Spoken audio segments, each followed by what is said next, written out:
Yeah, but what does that have to do with sports? So now it's saying hurricane warning in Miami-Dade. Yeah. Where before it said tropical storm warning. No, it's a hurricane now. It's a Cat 1. No, but they were saying tropical storm warning. The hurricane warning was up all night, and then about an hour ago on Channel 10, it said tropical storm warning from Deerfield Beach to Florida City. Right. And now it says hurricane but now it's a hurricane warning. Let me say it again. Now it's a hurricane. Yeah, but there was always a hurricane warning. Maybe it was a hurricane watch before. No, it wasn't. Well, then they blew it. Well, it wouldn't be the first time they screwed it up. Anyway, it's pouring on Miami Beach right now. I'm looking at the radar right now, and maybe George said he looked out the window. It's not raining quite yet there. It's not doing anything here. There's not even any wind. It will be in just a few minutes. I'm trying to tell you. I'm not going to be here If you drove south, which I would advise you not to do. No, I'm going east. Right. Oh, do east. That's really, like I said, where I live. Don't leave. No, I'm going. South is heavy-duty reds and yellows on the radar. I got my radar loop. I got the loop-de-loop going. Is your bathroom working? My bathroom is working fine here. Can we come up and use it? The entire bathroom is down here. I don't think I could handle all the load from that place, believe me. Oh, brother, what a thought that is. I got 2 bathrooms. In fact, I can go from here to my little bathroom in about 4 seconds. And if this continues, I may have to any second. It's Eddie and you idiots in the Keys. If there's anybody still there, which there are still people there. I don't have any sympathy anymore. You know, when they tell you to evacuate, and we've been through the Katrina thing, and there are still people. Oh well, and they showed the bars were open last night. A lot of them on Duval Street, and there's still a bunch of drunks down there. You know, having a big party. Well, guess what? Maybe that was their final fling. You know. Yeah. I don't feel sorry for those people. You know, the people in New Orleans. It was a different story. There were a lot of people who couldn't afford to get out, and the mayor blew it with the buses and the not getting the sick people out and the people in nursing homes. But here, there's no excuse. Sad story is this storm might hit New Orleans again. Well, you know, now they're saying Houston. Yeah. Which wouldn't that be something? You know, all those people that evacuated from Louisiana, they went to Houston and bada bing. You know, maybe it's like following them. Don't take it personal, but it's kind of following them around. Oh, the Keys are really getting it heavy duty right now. It is just blowing in. Well, Key West wasn't getting it. Well, it is now. I'm looking at the radar, Mr. Hotshot. Well, I was watching a guy. A lot of money, Mr. Gambler. I'll tell you what. I was watching a live shot on Univision with a guy standing in Key West, and the seas were calm there. Oh, Univision, my ass. That was probably in Cuba. Oh, by the way, speaking of Cuba, the eye right now is directly, if you would like to draw a line from the southern tip of the Florida mainland to the center of Cuba, that's where the eye is. Well, it's supposed to hit the Key West around noon. So this is the lull before the storm. Well, the eye is going to go just south of Key West, although it's moving west-northwest. If it made just a little northwesterly more jog, it could and see, the problem with Key West is they're going to be on the right-hand side when it goes by, and that's where the real heavy-duty rain is. Mm-hmm. No, they're going to get hit. There are some nasty yellows and reds coming into even Broward now, just coming onshore in, I would say, Hollywood, right by George's house. See, it's just about to hit Key West. It's just a little bit short of it. Yeah. What, the eye? No, the outer band. No, it's already there. Oh. It's already there. In fact, they're showing on CNN. It's blowing and raining and windy and puking. It's God. You know, he missed the first time. He's going to keep coming back till he gets it right. He's really PO'd. The guy in Tavernier was when they showed Tavernier. There's your fat-ass governor, by the way. Wait a minute. Impacts will extend far away from the circulation center. Yeah, how's your son doing, Jeb? Oh, he's still drunk. Go ahead, I'm sorry. He's down in one of those Key West bars. Yeah, probably. He's on Duval Street with your fat-ass governor. How's those slots coming, Jeb? There's only one slot that he has expertise in. Rectum. That's the one. He's an idiot. Looking a little before rough. I forget, I wanted because Chris Schenkel died. Yes. You saw that. That was last week. About Chris Schenker. Yeah, I had George write a note to talk about somebody's Schenker. No, Chris Schenkel, he died last week? Yes. I didn't know that. Yeah, the fact about it yesterday. The funeral was last Thursday. Oh, well, I'm a little bit behind. You must have our internet. No, this is from Radio Inc., as a matter of fact. Now that I'm getting that damn Inside Radio every day, it's your fault. I mean, every day I come in here in the morning, I get all these pages that I don't want from that Inside Radio I subscribe to get the story on Greg leaving at the end of the year, which there's like mixed rumors on that around the building, you know, because I think he just wants to get some attention is what it is. You know, not that the license hasn't been renewed. He's made all these brilliant moves the last 4 years and made some bad hires. You know, he wants some attention. I mean, I sure would get the hell out if I had a station where the license was in limbo and made these bad moves over and over again. But nevertheless, He's small potatoes. Yeah, so what were you going to ask me? Chris Schenkel, it was 82. He had emphysema, heavy smoker. Yeah. And I told you yesterday the story. It's the truth because I saw it myself. And I'm thinking to myself, it's like 50 years ago, 49 years ago. And this is what life is all about. You know, first you start thinking about things and they say, oh, that was 10 years ago. And then all of a sudden it's like 20 years ago. I'm thinking about things that happened 50 years ago. That's bad. That means I'm old. But anyway, he's doing a Giants game because back in the day, there were regional telecasts, unlike now in the NFL. And there were regional telecasts, and each team had its own announcer on the networks. Yep. And Chris Schenkel, Ken Coleman did the Browns games, which I was a big Browns fan. And Chris Schenkel did the Giants game. So I'm watching the Giants play somebody. And he says there was a great run by Gifford or somebody. He says, he faked him out of his jockstrap. And then there was a long pause, because this is in the 50s. Yeah. And he says, he faked him out of his shoes. And it was so funny, because it was kind of like he, thinking by doing it the second time, you'd forget that he said jockstrap on live TV. I don't know anybody didn't like that guy. I mean, anybody in the sports business. Yeah. He was a friend of my dad's, actually, because my father covered the Giants in the days when Schenkel was doing the broadcast. Right. And so they knew each other very well, and he was always very nice to me. And but everybody liked Chris Schenkel, and he did the 58 NFL championship game between the Colts and Giants, which up until 2 years ago, Super Bowl was probably the best championship game ever played. Yep, he did that, and he also, did Olympics and Nadia Comaneci's perfect 10 at the '76 Olympics in Montreal. Did horse racing too. First to serve as live sports anchor from the Olympics in Mexico City '68. Don Clendenin also died, former Pirates first baseman and outfielder, hell of a ball player. He was the MVP in the 1969 World Series. Don Clendenin died, and somebody else died. I was going to ask you, is Jack Whitaker still alive, or he died? He is alive. I have dinner with Jack every year at the Kentucky Derby. Really? Yep.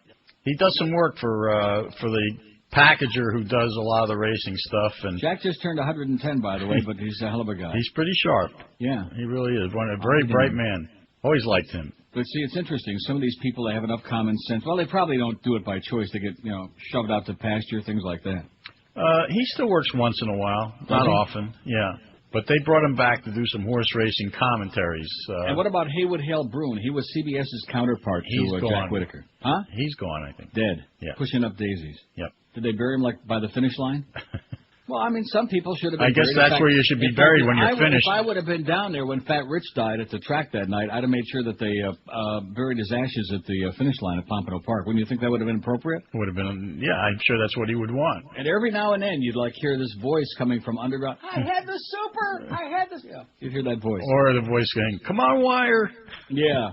Brucey, you stiff! Something like that. Anyway, their date is almost covered. So if I were you, I'd. I'm ready to get the hell out of here. Okay, well, go ahead. Okay, have a good day. Have a safe ride home, and it's nice and dry and sunny here. It's beautiful, man. Oh! Come use the toilet someday. I might be right there. Okay, see ya. I come from Crawford, Texas, with a guitar on my knee. While they died in Louisiana, I raised cash for the GOP. Oh, Katrina, don't put no blame on me, 'cause I come from my vacation for a photo opportunity. Swing your partner round and round. Now do a little swimming through New Orleans town. Swim to the left, to the right, here we go. Sling a little mud, now do-si-do. Oh, Katrina, why didn't those people flee? 'Cause it's worse in Louisiana than it is for Iraqi. Oh! Talk about your Teflon presidents. Woo, you ain't kidding. Goodbye, George. You gotta go, me oh my oh. You gotta go home 'cause you up bad on the bio. Absolutely. But you sure flew quick when it came to sick Terry Shiloh. Cube. Son of a bush is a foot in your tush. Now say goodbye, yo. Welcome, Georgie. While people drowned, you played a round of relaxing golf. Well, he was on vacation. Priorities are not your cup of tea. That's evident. Oops. And no one cared to even prepare for the worst scenario. You were the one busy having fun, and that's a no-no. You'll investigate at a later date. That's real bullshit. Don't think your situation. The ones that up should get locked up so it don't continue. Duh. But no one will get blamed like with Agent Flame. No heads will roll. course. And as for this, there'll be a slap on the wrist and no charges filed. What a surprise, 'cause you're a liar. No one gets fired with each new meso. Nobody. A new death toll, a slip in the polls, that's no problemo. He'll fix it. Your spin machine will deal with New Orleans, 'cause that's their job-o. As per usual, son of a bush, here's a foot in your tush. You're an asshole.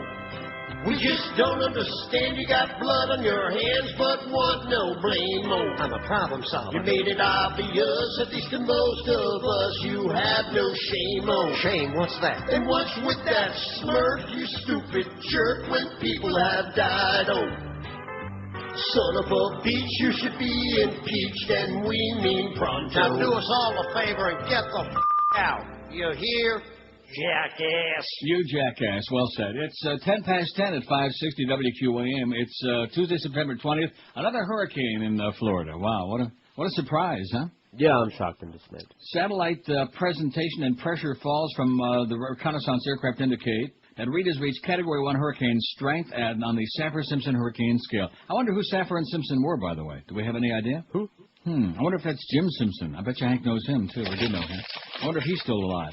At any rate, I'd stay inside. I'd hang around if I were you. Now, in Broward County, it's not that much going on yet, although you're going to get some of those outer feeder bands and some heavy rain. Anyway, here's the 8 o'clock. There'll be a new one at 11. I'm really disappointed in the way it was handled yesterday, but then again, we don't care unless it has to do with ball games on QAM, because I thought for sure at 2 o'clock that, you said, oh, well, NBC6, our partner, is going to have reported 2, and I thought they'd have the 2 o'clock advisory. Come to find out, I found out this morning that there was taped 15 minutes ahead of time. So if you really want to know what's going on in Florida, any kind of emergency situation, this is not the station you want to be listening to. I mean, we'll do our best here between 10 and 2, but unless it has to do with a ball game getting rained out or something like that, forget about it. Go someplace else where you might find out, because we haven't got a clue and we just don't care. And just so you know, we it's finally hitting here. And we already had a little bit of a power I'm looking at it. I'm looking at it on my radar, mister. I'm right on top of it. I'm just telling you that if we should lose you or you should lose us, don't be surprised. No, you're not telling me. You're hoping, man. He's got his fingers crossed, his legs and his eyes crossed. And you know something? So do I. I'm rubbing those rosaries just raw. We're doing the old grasshopper rub. I've got extra large. We're rubbing it, yeah. Just in case that transmitter goes off and we lose you, folks. Good luck to you, okay? It's been nice knowing you. Oh, the Keys are getting wilded pretty good. I don't care what the humper says. He's, living in La-La Land this morning. But they're getting heavy-duty rains all through the Keys. And that big yellow as in reds come most of the day now, raining like cats and dogs. And you know where else it's raining, George? I give up. Hollywood. Cuba? Oh, well. Yeah. Hollywood. Cuba, forget about that, if you can. Here's the 8 a.m. It is a hurricane. I just mentioned that, Category 1. Tropical storm warning in effect for the northwestern Bahamas, including the Abacos, Andros Island, Berry Islands, Bimini, Eleuthera, Grand Bahama Island, and New Providence. Hurricane warning in effect for all the Florida Keys, from Golden Beach on the Florida southeast coast, southward to East Cape Sable, then northwards to Chokoloskee on the southwest coast. Chokoloskee. A hurricane warning remains in effect for the Cuban provinces of Villa Clara, Matanzas, Ciudad de Habana, and La Habana. A tropical storm warning and hurricane watch in effect from Deerfield Beach, Florida, southward north of Golden Beach. Actually, it should be a hurricane warning now because it is a hurricane. A tropical storm warning remains in effect along the Florida west coast, north of Chokoloskee to Englewood. Tropical storm warning remains in effect along the Florida east coast from north of Deerfield Beach, northward to Jupiter Inlet, as well as for Lake Okeechobee. Tropical storm warning in effect for the Cuban provinces of Ciego de Avila, Sancti Spiritu, Cienfuegos, and Pinar del Rio. Hurricane warning means that hurricane can do, and we know what it means. Tropical storm, we know what that means, too. At 8 o'clock this morning, and there will be a new advisory at 11, center of Tropical Storm Rita was located near latitude 23.8 north, longitude 80.4 west, about 100 miles east-southeast of Key West. Rita is moving between west and west-northwest near 15 miles an hour. That's the only good thing is it's moving pretty fast. It's hauling ass. And this general motion is expected to continue for the next 24 hours. On this forecast track, center of Rita will be passing near the lower Florida Keys around midday. Maximum sustained winds over 75 because now it's a Cat 1. Tropical storm force winds extend outward up to 120 miles. Estimated minimum central pressure, 988 millibars, 29.18 inches. Storm surge flooding of 4 to 7 feet above normal tides, along with large and dangerous battering waves possible in the Florida Keys and the areas of onshore flow. Coastal storm surge flooding of 3 to 4 feet possible along the extreme southeastern Florida coast. Rainfall expected accumulation 2 to 4 inches over the western Bahamas and eastern Cuba. Storm totals of 6 to 8 inches with isolated maximum amounts of 12 inches possible in the Keys and central and northwestern Cuba. Storm total accumulations of 3 to 5 inches possible across Dade and Broward. Again, let's see. Next advisory, 11 o'clock. Got it? Got it. Okay, I'm looking at it right now, and right by you, man. I'd just stay inside. I'd stay inside, listen to the radio. Good plan. In fact, let's just play those 2 bits I started with until the transmitter goes off over and over again. You notice, isn't it interesting how the worm has turned? Now that the polls have gone south, now all these comedy bits, now they're not pulling any punches anymore. They're ripping him an ass, a well-deserved, big, fat, juicy rectum ass. You know what's funny? Speaking of timing, they had just sent a request for a survey, so I filled it out, and in the comments section I complained how their right-leaning bits outnumber the left ones like 10-1 from that particular service. Not anymore, they don't. No, not anymore. They're getting with it. 10:15. Not that they suck up, you understand. Not that they're pandering. Not. Good day, thank you. Please be seated. I want to remind people that who might be listening that this administration is a group of frustrated and desperate people who kill innocent life. And Americans ought to view it as such. And now I'll be glad to take some of your questions. Terry, why don't you start? Thank you, Mr. President. As you know, New Orleans is destroyed, thousands are dead, and countless families are now homeless. I'd like to get your thoughts on this overwhelming problem. Oh, we don't have a problem. Let's ignore it. Sir, might I remind you that you have a responsibility as the Commander-in-Chief to step up and act on the people's behalf? Okay, here's what I intend to do about it.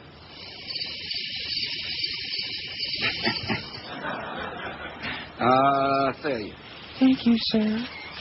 I'm curious if you're worried that your poor handling of Hurricane Katrina will lead to your downfall in Washington, D.C. I don't worry about anything here in Washington, D.C. I mean, I feel comfortable in my role as the president, and my role in the president is to push terrible disease in order to destroy life. And I have made my position very clear on that issue. David? Thank you, Mr. President. Thousands of stragglers remain stranded in New Orleans, surrounded by raw sewage and without food. What is your administration proposing they eat? Duty. Listen, thank you all for coming out. Enjoyed it. 21 after 10. Enjoyed it, too, tremendously. And it's raining by you now.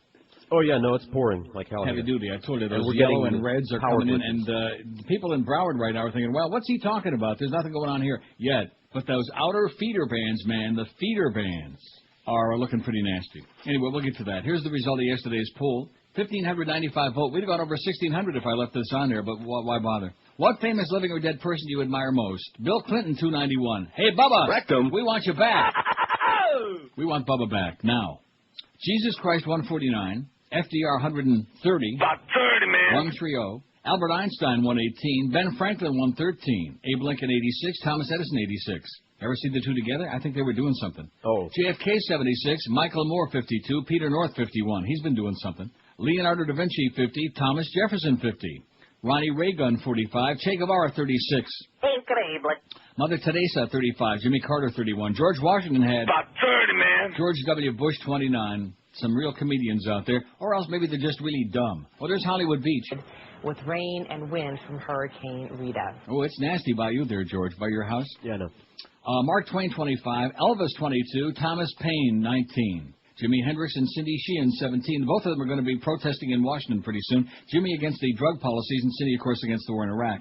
Teddy Roosevelt, 14. Timothy Leary, speaking of drugs, 11. John Adams, our second president, 7. And father of our sixth president, John Quincy Adams. And Karl Rove, 5. 5 people with a perverse... Well, they admire his ability to fix elections, things like that. To manipulate the gullible public. Okay, here's the deal. Here's the latest on Rita, according to the Herald. Which I'm really embarrassed that the Sun Sentinel screwing up on the school closings and everything yesterday. No, seriously. It's pathetic. It's really sad. Now officially a Hurricane Rita closed in on the Florida Keys, rocking Isla Mirada and other islands with powerful wind and rain. Its sporadic spiral bands also swept through much of South Florida, and they're doing it right now, at least in Dade and Broward. It's coming soon. Forecasters said Rita's sustained winds crossed the 74-mile-an-hour threshold shortly after 9 this morning, making it a hurricane. Though conditions in Dade and Broward were not as perilous as predicted, most residents heeded warnings to stay inside. Traffic was light throughout the region. Is that what you said it was light coming to work? Yes. Well, thank goodness for that. Stay the hell off the road, you idiots. Please. Oh, okay, here's... see, they're getting ahead of me with these polls. We'll get to that. The expected power outages began with 3,900 customers losing electricity in Dade, 1,400 in Broward so far. That's only the beginning. In fact, I think we may be going off the air any second. Bands of rain and wind moved through the area overnight, continue to so this morning, especially in the Keys. It is, let me take a look. Yeah, heavy duty in the Keys. I don't care what the humper said. Take a look at that radar humper. Wind gusts to 54 miles an hour reported in Pompano Beach and Miami Beach. Forecasters still expect 3 to 5 inches of rain in South Florida. In the Keys, authorities said deteriorating conditions compelled them to recommend that anyone still there no longer consider evacuation. Too late to turn back now. Instead, motorists there should immediately seek shelter. Get inside, you idiots, okay? It's pouring outside, so they're probably in the bars pouring inside. I can't believe the bars were open last night. Goes to show what a bunch of degenerates in Key West. You know what? Degenerates. Forecasters at the Key West National Weather Service office said sustained tropical force storm winds above 39 miles an hour began to impact the upper Keys after 6 o'clock this morning. Should reach marathon, it says, by 9 here. This is from just before 9, so it's already there. And like I told you, and lower Keys by 11 o'clock soon. Hurricane-force winds could hit the lower Keys early this afternoon. A flood watch has been issued for all of South Florida until 6 o'clock tonight. Tornado watch is also in effect for all of South Florida until 5, and the greatest risk of tornadoes will come this afternoon because the worst of the weather is expected between now and 3. The weather is likely to be considerably worse in Dade than in Broward, will tend to deteriorate the more south one drives through Dade. Further south you go, the worse it gets, although I'll say that's not true right now. That's what the Herald article said, and probably what they were reading, but that's not true at all right now. Because the real heavy-duty yellows and reds are like North Miami, all the way across to the western edge of Dade, into the Everglades. Yeah. I wouldn't be crossing the alley then unless you're going over to see Joyce, because there's a good chance you will get joiced if you get on the alley. So stay home. Sit around, get out the Flavor Wave, cook up a bunch of steaks or weenies or something, and just have a weenie roast. Do whatever the hell you feel like. Here's today's poll, which we're hoping we get some additions to it. Now, let's see. What's this one, facts? Are the Bilderbergers for real? And was 9/11 a conspiracy by non-terrorist neocons? How do you want to put that? Was 9/11 a conspiracy by neocons? You want to put that? That sounds okay. Fine. The Bilderbergers I could live without, okay? Those aren't the kind of burgers I have my mind on. Maybe a nice Wendy's double cheese with bacon burger. That sounds pretty good to me. Without the bun, of course. So the poll today, what one thing do you want to know most before you die, before you croak, before you go to that long dirt nap in the ground and the worms start crawling around and eating you? We got 290 votes so far, pretty lame, but then again, the fact we got anybody listening to this station in the middle of a hurricane is a miracle. What one thing do you want to know most before you die? Is there life after death, 97? Is there life on other planets, 62? Who killed JFK, 54? Is there really a God, 32? Oh, God! What are the 7 herbs and spices that the Colonel uses, 12? Well, maybe you can go next door and find out if it stops raining. They don't tell me anything. Oh, they don't like your kind anyway. What's the secret of the Big Mac secret sauce, 8? I don't know, but it smells like Barbara Bush. How many licks does it take to get to the center of a Tootsie Pop, 6? That was George. Does my spouse cheat on me, 6? Who killed Cock Robin, 5? Does my spouse know I cheat, 5? I think that was George, too. And is Elvis still alive? Solamente Trace. I already know the answer. This is Neil Rogers. This is 560 QAM.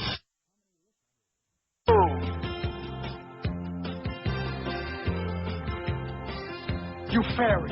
Bush ignored the city of New Orleans. Yes. Yes, some of the people down there say he failed. Stuffs the people in the Astrodome like cattle,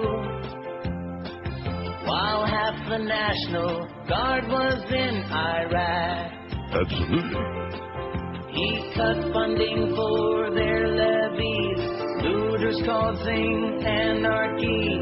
In Aruba we made a bigger deal. In search for Natalie Holloway, for one white girl we drained a lake, and even asked for help from the Navy SEALs. George Bush was vacationing in Crawford. I guess next year there'll be no Mardi Gras. Girls Gone Wild needs the city of New Orleans, or they'll have to send their film crew to Florida.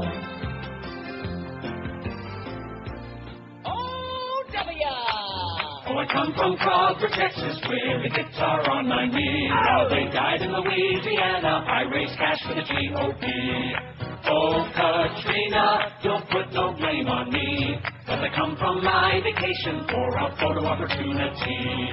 Swing your partner round and round. Now do a little swimming through New Orleans town. Swim to the left, to the right, here we go. Sling a little mud, now do-si-do. Oh, Katrina, why didn't those people flee? 'Cause it's worse in Louisiana than it is for an Iraqi. Well, you'll be pleased to know that it's finally raining in Broward. I already told you that, I guess, Hollywood Beach. Yeah. And up into Fort Lauderdale and stuff like that. And it's storming here, and our sandwiches showed up wet. But still wet good. Sandwiches? Well, they're in wax We don't paper, like so they're soggy dry. bread, okay? We don't like those Reuben sandwiches with the Russian bag dressing on it. The bag was wet. Oh, God. Where's the sandwiches from, Howie's? From Howie's, of course. BLT's, baby. Well, thanks very much, Howie's. We love you, but don't do that again. Oh. It's easy for me to laugh. It's sunny and going to be 75 here today. It's a beautiful day. No rain, no tornadoes, no hurricanes, none of these things. No earthquakes, no end of the world. Nazi hunter Simon Wiesenthal is dead. He was only 96. Oy! That's old enough, believe me. Simon Wiesenthal, the Holocaust survivor who helped track down Nazi war criminals following WW2 and spent the later decades of his life fighting anti-Semitism and prejudice, has died at 96. A statement on the Simon Wiesenthal Center website said he died early Tuesday in Vienna, Austria. Early today. With more than 6 million Jews killed during the Holocaust, including 89 members of his own family, Wiesenthal felt driven to track down those involved in the atrocities. In his book, Justice Not Vengeance, Wiesenthal wrote, "Survival is a privilege which entails obligations. I'm forever asking myself what I can do for those who have not survived. The answer I found for myself, and which need not necessarily be the answer for every survivor, is I want to be their mouthpiece. I want to keep their memory alive to make sure the dead will live on that memory." Wiesenthal is credited with helping to bring more than 1,100 Nazi war criminals to justice, and too bad he should die now because the Nazis he really needs to round up are running America right now. What a shame. Look at that, man. I don't want to get you nervous. Look at all of a sudden, man. It's the blob. The big blob. Are you looking at the radar? Mm-hmm. If you go to Miami Radar and click on and just take a look at either the short loop or the long loop, just the loop-de-loop and the Fruit Loop, man, oh man, all of a sudden Broward is just out of nowhere. Broward is getting spared there most of the morning, and now the next few hours it's going to be nasty. Till about 3 this afternoon, they're saying. And the Keys, boy, the Humper better readjust his altitude about life by the time you get home, Humper. You're going to, I wonder, does he finally get a computer? Did he break down and get a computer or not? No. No? Oh, come on, Hank. You know something? I think you and Josh ought to chip in and the beast and buy him one. Yeah, right. What? Well, with that big raise Josh is going to be getting pretty soon, you might not have to even. He could buy me one. You might not even have to buy him that HD TV you were going to buy him. He could buy me one. Well, there you go. I'll still take it.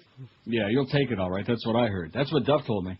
If you want that raise. But anyway, so the reds and yellows. See, it's interesting to look at it from a distance. You know what I mean? I can be very dispassionate about it. I would stay inside. That's, man, you people up in Palm Beach are thinking, what's he talking about? There ain't nothing going on here yet. Well, no, they're going to get some of this crap, too, especially in Boca. Right. Oh, in Boca. Oh, it's going to be a tough drive today. Clear as a bell there right now. Then. What? Boca Brian says it's sunny and beautiful there right now. Right, that's what I'm saying, but it's coming. See, that just like this thing with Broward. Broward had escaped it all morning long, and now in the last, half hour or so, this thing is really coming heavy duty. Pretty soon it'll be covered all of Broward County. And, of course, Dade County, forget about it. Just stay inside, okay? Just choke a chicken or something like that and put it on the door to keep all the evil spirits out. Put one of those things on the door, one of those mezuzahs. Mezuzah. Put a mezuzah on each the door frames. Can't hurt. Idea. A Santeria mezuzah. Let's start marketing it. Right. In fact, tie a mezuzah to your chicken and nail it to the front of the door. Here's one that Jim says for the poll. Jim, who yesterday sent us I forget what it was, a stupid fax. Today, a little bit better. Why are 50 million or so? Why is 50% of the public so dumb? How's that? Okay. Why is 50% of the American public so dumb? It's called bad education system. It's called bad media. It's called bad attitude is what it's all about. There's no more premium on intelligence on eggheads. Now you got to be a moron. You got to be a jock. You got to worry about important things like ball games like we worry about here on QAM. USS Iwo Jima to be moved out of New Orleans. Well, not exciting? Just in on CNN. Here in the meantime, we got this hurricane going, and now they're finally admitting that they don't know crap. Chad Betsy Everett was on here a little while ago on CNN, and they're showing all the latest tracking paths, all the computer models, and they're saying Houston or Galveston or most likely Texas now, but once it gets out there in the Gulf, he finally admitted, but we just don't have any idea. It could be like anywhere within 300 miles one way or the other, so it could be Louisiana again. Huh? Mm-hmm. Wouldn't that be something? That'd be something. And, of course, Mayor Nagin, he's bada-beep, bada-boop, bada-ba. Come on back. Y'all come back. And then come to find out, of course, that the business people, the local community, have been pressuring like crazy. That's what it's all about, the local business people. That's why he caved into them and said, oh, yeah, y'all come on back and let's start getting things going again and get some commerce going on in the city again, even though it's very small. And, of course, they're not ready to come back. Now, a lot of people were coming back to New Orleans, and they're driving back, and all of a sudden they're stopping them and saying, turn around and y'all go back where you came from. So these people are getting vertigo at this point. You know, they don't know whether to scream or choke a banana. They don't know what the hell to do. Right. I vote for that. WQAM, hello. Neil, how are you? Pretty good, sir. Yeah, before I die, I'd like to know if Hank is gay. Okay, let's put that on there. Is the humper gay? Let's put that on there. I think the answer is no. That's my personal opinion. Not that I care one way or the other. WQAM, hello. Uncle Neil, buenos Yes. dias. I got one for the poll. Okay. What did John see in Yoko? Excellent question. Himself. I don't see much. Okay, thanks. All right, see ya. Bye. No, don't give me that himself. She is so Mia Smell. He was pretty ugly, too. That was a good match. No, but he could have had anybody. Come on, John Lennon, he could have had anybody. No, exactly. He had tremendous talent. He had tons of money. He had all the good drugs and everything. Had all the gurus and the, whatever the hell they were called. The Maharishis. The yogis. Yeah, and the Yogi Berra. But nevertheless, although you don't see John Lennon in those Aflac spots like you see Yogi. That's probably because Yogi's still alive. Old number 8. Those were the days, baby. Yogi Berra, Mickey Mantle, Hank Bauer. Let's reminisce with a humper about that tomorrow. If he makes it through the storm okay, I can't believe he doesn't have a computer yet. I don't think he ever will. Well, why not? He's stubborn. Yeah. Stubborn. Yes. I love the humper, but he can be stubborn, man. Like when I'm trying to tell him that Key West, it's raining like hell, and I'm looking at the radar right now, and he's saying, well, I just saw you.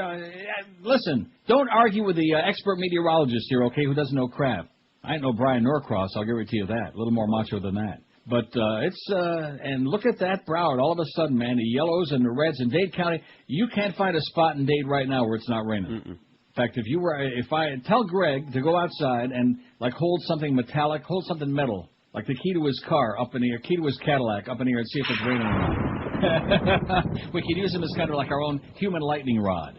Oh, I got so many things I could say about that. But I better not, because he's leaving in December. We're going to have a big going-away bash, and he won't be around for my 30th anniversary in the year, March 1st of next year, in South Florida. 30 years in South Florida, March 1st, and he'll come back, right? Just for that. He'll probably he'll throw us a big bash at some horrible trade-out spot. This is one of those great restaurants. This is 560 QAM. Hi, this is Governor Arnold Schwarzenegger with another California report. Over the past 2 weeks, we have watched the tragedy and trauma of Hurricane Katrina, and I thought this was fantastic. Maria and I love disaster. That's why I'm happy that entire communities have been destroyed, people driven from their homes, and the death toll is estimated to reach the thousands. And the worst is, volunteers were sorting out clothes, toys, bicycles, crayons, and markers for the children. I know many of you are also donating your time, money, and everything you can to pitch in. And that's something we all need to change. We want to make it perfectly clear to the citizens in our society, helping out the victims of this tragedy.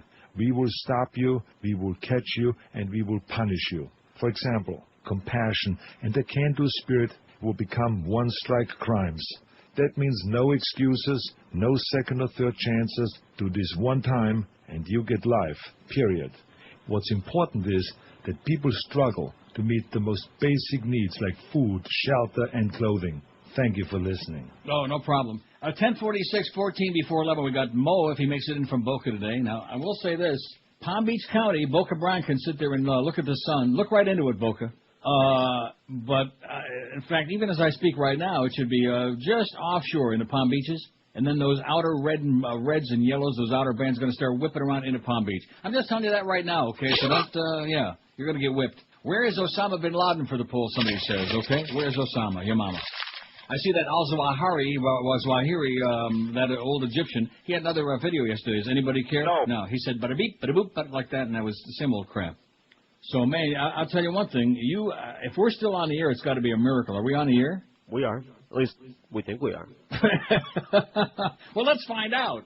There's one way to find out for sure. But at any rate, because I'm seeing reds and yellows and purples and greens and just all kinds of nasty. Dade County is like totally covered. Yeah. And I hope I'm wrong. I know I said this last time with Katrina, and I think I was right. Although then at the ass end, it made like that left-hand turn. Mm-hmm. Now this one, Rita, well, actually the advisory said it was moving north to northwest, and if I had any brains, I would have already looked during that break for the 11 o'clock advisory because I bet it's on there. I'll do it. Right. But a little more to the northwest, which is not good for the Keys. Well, not good for Key West anyway. But so starting around noon or through the early afternoon, it's going to be like the end of the world in some places. And Dade County is going to get just tremendous amount of rain. It's already happening right now. And then once it gets out of the warm waters in the Gulf, where it's like the water temperature is like almost 90, it's going to become at least a Cat 2, probably a Category 3. And then who knows? They're finally admitting, well, we just don't know. And they don't know. They can have all the models that they want, but, the Lord works in mysterious ways. Just jump in, Josh. Just interrupt him. Yeah, what is it? Oh, by the way, there's no Howard David today. He's out of town. What does that mean? He's out of town. What does that mean? He's out of town, so he won't be here from 2 to 4. And I'd like to tell you the replacement, but they haven't figured that out yet. I see. No Mo today, huh? I'll be damned. No Mo. Okay, let me cross him out on the schedule. All we can do is drop a few of those in there just to keep his memory alive. He's out of town. I don't know. What does that mean? The way you said it, kind of like sinister there, like... I'm just telling you what I was told. He lives out of town in New Orleans or something like that. WQAM, hello. Hey, Neil, how's it going? Pretty good, Pally. You guys are still on. And one other quick question I'll ask you. Why are these assholes down here going to drive with their... See, there we flashers? go. For flashing lights? Is that what he was going to say? That's what he was saying, why they got their flashers on. Okay, all you idiots out there, which he used a different word, began with A, turn your flashers off. Flashers, it's illegal to drive with your flashers on or the emergency lights. Those are only when you have an emergency and you pull off the road and you sit there waiting for help and you put the flashers on. That's what flashers are for, not driving with flashers on. We know it's raining hard in a lot of South Florida, and everybody can see that if they're dumb enough to be out on the highway. Get off the road, okay? Get off the freaking road. Stop driving it. You idiots, you. Excellent question. WQAM, hello. Hey, Neil. Hi, good morning. How are you? Great, dry and sunny. Okay, I just saw a report on MSNBC and Fox News that the U.S. government has asked the state of Texas to grant immunity to the new pope over a molestation case because he's a head of state. Yeah, that's not the most unbelievable thing, and it's just ridiculous. What are you talking about, sir? But I just saw it on the scrolling thing. It was on MSNBC early this morning, and I just saw it on Fox. Okay. Yeah, let's not convict the Pope of molestation, okay? Just because he'd like to alter boys. What is this man talking about? Sounds like he must know the governor's son. WQAM, hello. Hey, Neil, how are you? Pretty good. That guy that just called, what a jerk face, huh? Yeah. Hey, cowboy! Hey, cowboy! WQAM, hello. QAM. See, I was going to take a lot of calls today, but I have a feeling that these people they can't handle it with all this bad weather, all these extraneous things. They haven't, on a nice sunny dry day, they have a tough enough time. They're falling apart. What one thing do you want to know most before you die? I got a good one for the poll. Why are most talk show callers such a-holes? Isn't that a good one? That's a good one. Now, see, that's something I would like to know. Spend the day speculating. Yeah, there you go. You can spend from now until you croak on that. Another week. WQAM, hello. Joe Zagacki sucks. No, come on. What did this guy try to say? Joe Zagacki sucks. Oh, that's what I thought he said. WQAM, hello. Yeah, they had a story about Saffer from the Saffer-Simpson thing in the Herald yesterday. Yeah, and? He's a weather guy. Yeah, and who was he? He was a weather guy. Oh, weather guy. Well, how come they don't call it the Simpson, the Norcross, whatever, huh? Norcross Kamal scale. Huh? What would they call that? You fairy. 5670560. See, I'm intrigued today. We get 1,000 calls on today. I have a pretty decent pile here, but who needs that, right? They don't want to hear me sit here and pontificate and read a bunch of stuff like President sinks in the ratings, although I might get to that one very soon. Again, just dropping like a rock. If you dropped a gigantic boulder from the top of the Sears Tower in Chicago, it couldn't fall any faster than your president's ratings. And it's about time. Better late than never, it's all I can say. Over 1,900 American soldiers dead. I didn't do that. Did I do that? Or did I throw that out again? Oh, please. I got this habit of trying to get ahead of myself. I guess I threw that out. 8 more dead Americans, including 4 more soldiers. And I already Schmidt-canned that story. Damn it. See, this is your fault. I know. Well, it's somebody's fault. Now, let's blame it on Hank. He's already... I can't believe the man doesn't have a computer, okay? Even little old ladies, even little old grandmas have got computers now. What the hell is life without the internet? I was at CompUSA buying like a power cord just last week, and there was seriously a 90-year-old man with all kinds of PC accessories in there. So he had one, like he had a new printer, he had all these wires and things like that. Just a shopping And if an old fossil like me can learn to be computer literate and to be pretty much of a wizard on this thing, then how the hell come the Humper couldn't do it? He can't. It's called lazy, Hank. Get with it. Don't be lazy. Lazy equals fat, and fat equals dead. I just mentioned that to try to get him off his fat ass. You know what I'm saying? Yeah. 385 votes on the poll so far. Here's what we got. The one thing you want to know most before you die is their life after death, 121. See, some of these I already know the answers to like that one, so I would have wasted my time on that. Life after death, my ass. Is there life on other planets, 71? That's what I voted, even though I know the answer. Who killed JFK, 65? Is there really a God, 40? There is only... Neil, God! Was 9/11 a neocon conspiracy, 16? What are the 7 herbs and spices that currently uses, 15? They're finger-licking good. Why 50% of America is so dumb, 13? That's moving up fast. What's the secret of the Big Mac secret sauce that smells like Barbara Bush, 8? Who killed Cock Robin, 8? Does my spouse cheat on me, 8? How many licks does it take to get to the center of a Tootsie Pop, 7? Does my spouse know I cheat? 5. Is Elvis still alive? 3. Where's Osama bin Laden? 2. Is the Humper gay? 2. And why are talk show callers such a-holes? 1. Solamente uni, but that'll get more. In fact, I better vote again and again and again. They're going to prove it today. WQAM, hello. Yeah, Bill Kamal had a computer. It didn't do him a lot of good. What are you talking about? What? Great mileage out of that computer. That was good, yeah. That was great. You fairy. Wound up in the wrong chat room, that's all. Yeah, the wrong, he chat or something lost that his rhymes way. with it. Mm-hmm. WQAM, hello. Are you sure this is Storm? Yeah, this is it. WQAM, hello. Hey, Neil, how you doing? Pretty good? Do you think, No. excuse me, I just had exploding diarrhea last night. Really? Well, it's probably in anticipation of Rita. Do you think Ronnie Brown's going to be a good running back for the Dolphins? Yeah, off of that game on Sunday, he looked like dynamite, man. What did he get, about 1.5 yards and 36 carries? He looked like diarrhea. Yeah. No, that's bad. That's a real shot. But you got a good point. He looked bad. But he got Gus Farrat, so what do you expect, huh? I'll tell you one thing. Your chances are shot when you're starting Gus Farrat. Make no mistake about that. You might think he's a quarterback, but he's not. So let me take another peek at that thing before we do the break. I'll get the 11 o'clock, too, okay? Not that there's any hurry. We'll get the advisory. We'll sit around and read it and look at it. Look out the window if you want to know what's going on. Look at Dade County. Look at Broward now, man. It is red and yellow and, wow, heavy-duty stuff coming. Those feeder bands.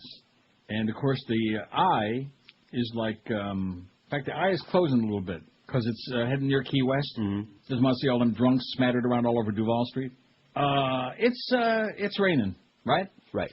And we're still on the air, which is a great miracle in itself. This is Neil Rogers. This is 560 QAM. This is the Neil Rogers Show. This is your brain. Any questions? Real American A-holes. Real American A-holes. We salute you, Mr. Director of the Federal Emergency Management Agency. Mr. Director of the Federal Emergency Management Agency. If we learned one thing in the wake of Hurricane Katrina, it's not to count on FEMA Director Michael Brown. What can Brown do for you now? Apparently nothing. And that's what's left of the Gulf Coast. Nothing. Lost your favorite Gulf Coast! $52 billion has been allocated by the U.S. government. But you've created so much red tape, the victims won't receive it till Mardi Gras. Show Michael Brown your Hooter! When all is said and done, you will lose your job faster than you can say E. coli. Ow! And if there's any justice in this world, you'll be calling the Houston Astrodome home, too. 3 hugs and a cut now! So we salute you, Mr. Director of the Federal Emergency Management Agency, your clipboard, your stupid navy blue FEMA shirt, and your comb-over. You are a real American a-hole. Absolutely. You make no mistake about it. Well, guess what? There must be some of those same kind of people at NOAA at the at National Hurricane Center, too, because the 11 o'clock advisory, it's not in there yet. See, they spoiled us during Katrina and during all previous hurricanes because every time there was like an updated advisory, it was always on there by like 20 before the hour. At the very latest, a quarter of. And the 11 a.m. advisory, is it on there yet? No. I just checked everywhere that's possible. I can't find it. But I'll keep searching, you know. That's all we can do. Well, there's your fat-ass governor again. Majority of them understand this and are being cautious and have prepared. How's your kid doing, by the way, Jeff? He's still smashed? The warnings of local How's Noelle doing? She's still snorting it? Seriously, this is a very whole family's having a rip snorting good time. Galveston, Texas is taking no chances. No, that's good. Look at that. It's starting to be a little on the steamy side over there. What does that have to do with the hurricane? Nothing. Absolutely nothing. But there's some water. There's the ocean. You see the Gulf. My. Okay, how's that poll coming? 400 and some odd votes. That's pretty surprising. Wouldn't you say? Shocking, as a matter of fact, considering. Well, what else are they going to do? 434. That may have been one of the great lines of all time. Miss Kamala had a computer. Didn't do her much good. Well, it did all the rest of us pretty. Oh, there's Ray Nagin on there again. He's looking around like a lost man. Like, bada-beep, bada-boop, what do I do now? Oh, jeez. Well, he's under a lot of pressure, see? He's under heavy-duty pressure. That's all I can tell you. Like, what's her name would say? Maria Bartiromo. The markets are under pressure. Boy, if anybody needs to be, like, taken out. When in doubt, take her out for, like, a dinner at Kentucky Fried. Oh, man, dropping stuff on the floor here. I'm just all over the place. A lot of pressure. You know what I'm saying? We're all under pressure. So I'm looking at the thing. I'm trying to find the 11 a.m. I don't see it. There's the 8 a.m. is still up there. What is with you people at the National Hurricane Center, okay? Didn't that frost your ass? Because to me, I want the 11 o'clock on there. I want to pretend that we are in touch with something that's going on in the world. No, Hurricane Rita Advisory 10A. That's still the 8 o'clock. Man, there ought to be an investigation of this. Although here, wait. West, or about 100 miles east-northeast of the city of Havana. Rita's moving towards the west, near 15 miles per hour, so that's different right there. It's been moving westerly, and now it's moving more due west. And that's actually good news, because that could possibly keep it a little farther away from Key West. The farther away we can keep it from the Keys, the better off we're going to be ultimately. But, of course, you're obviously feeling the impact of it. Tropical storm force winds have been pounding you all morning long. We've seen gusts around 35 to 45 miles per hour. And some 50s to 60s, we think, in some of these outer bands as they begin to push in across parts of South Florida. We're going to zoom in on some of these for you. We're doing a lot better now in Miami and up towards Miami Beach, into Hollywood and Fort Lauderdale. You can see the outer bands now extending a little farther up to the north and heading on towards Coral Springs. It's this outer band that we're most concerned about that's producing the heaviest rainfall, certainly limiting visibility, 1 to 2 inches per hour. We may get a little bit of flash flooding on the roadways here. So not a great time to go out and travel right now. Wait till these thunderstorms pass. You're looking okay right now in Miami and into the downtown areas. We've also seen some of the heavier rains a little farther down south into the Keys. Plantation Key just got nailed with a very strong thunderstorm, but these are moving so quickly, so it's kind of splash and dash. It's hitting you, and then it's moving on out. Forecast track, let's take a look at this. This is the updated track. There you can see the Category 1 as it moves near the Keys through the Florida Straits into the Gulf of Mexico. And it looks to me, just by eyeballing this, I'll have to crunch the numbers and take a closer look, but it looks like it's definitely staying much farther south than the earlier forecast tracks, and then curving back on up to the north. It looks like the ultimate position, however, is relatively the same, with landfall probably late on Friday or early Saturday morning. Well, thank you so much. And it's still out on their website, on the new website. They are really slipping bad. Must be Ed Rappaport went to sleep, or maybe Max Mayfield, the two of them. Maybe they're sleeping together. Okay, for the poll, where does WQM find some of their so-called talent, it says? And then as an example, it says, don't forget No Mo today. He's out of town, so according to Josh. Who told you he was out of town? Clarence. No, Clarence said he was out of town. Well, what does that mean? I won't be on tomorrow. I'm going to be out of town.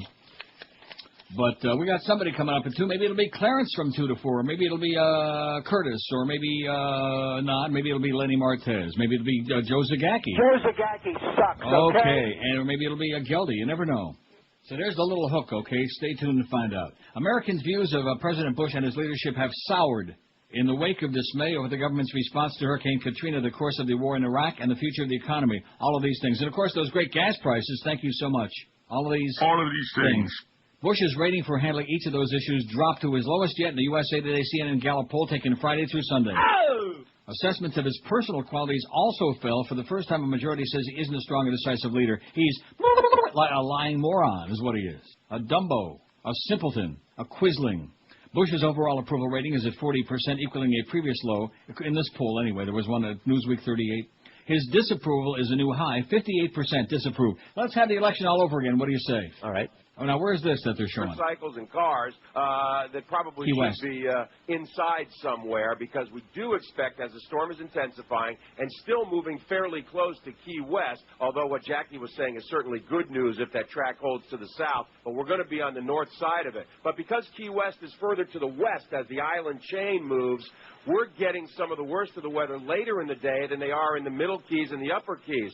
For example, about 70 miles north of here in Isla Mirada, the police are already reporting, the state patrol, state troopers reporting some overwash on the road, the overseas highway there, and are urging motorists to stay off the road up there. Yeah, get off the roads, you idiots, you lunatics, you maniacs. Anyway, speaking of lunatics, Bush stands at a precipice, says Carol Doherty of the nonpartisan Pew Research Center.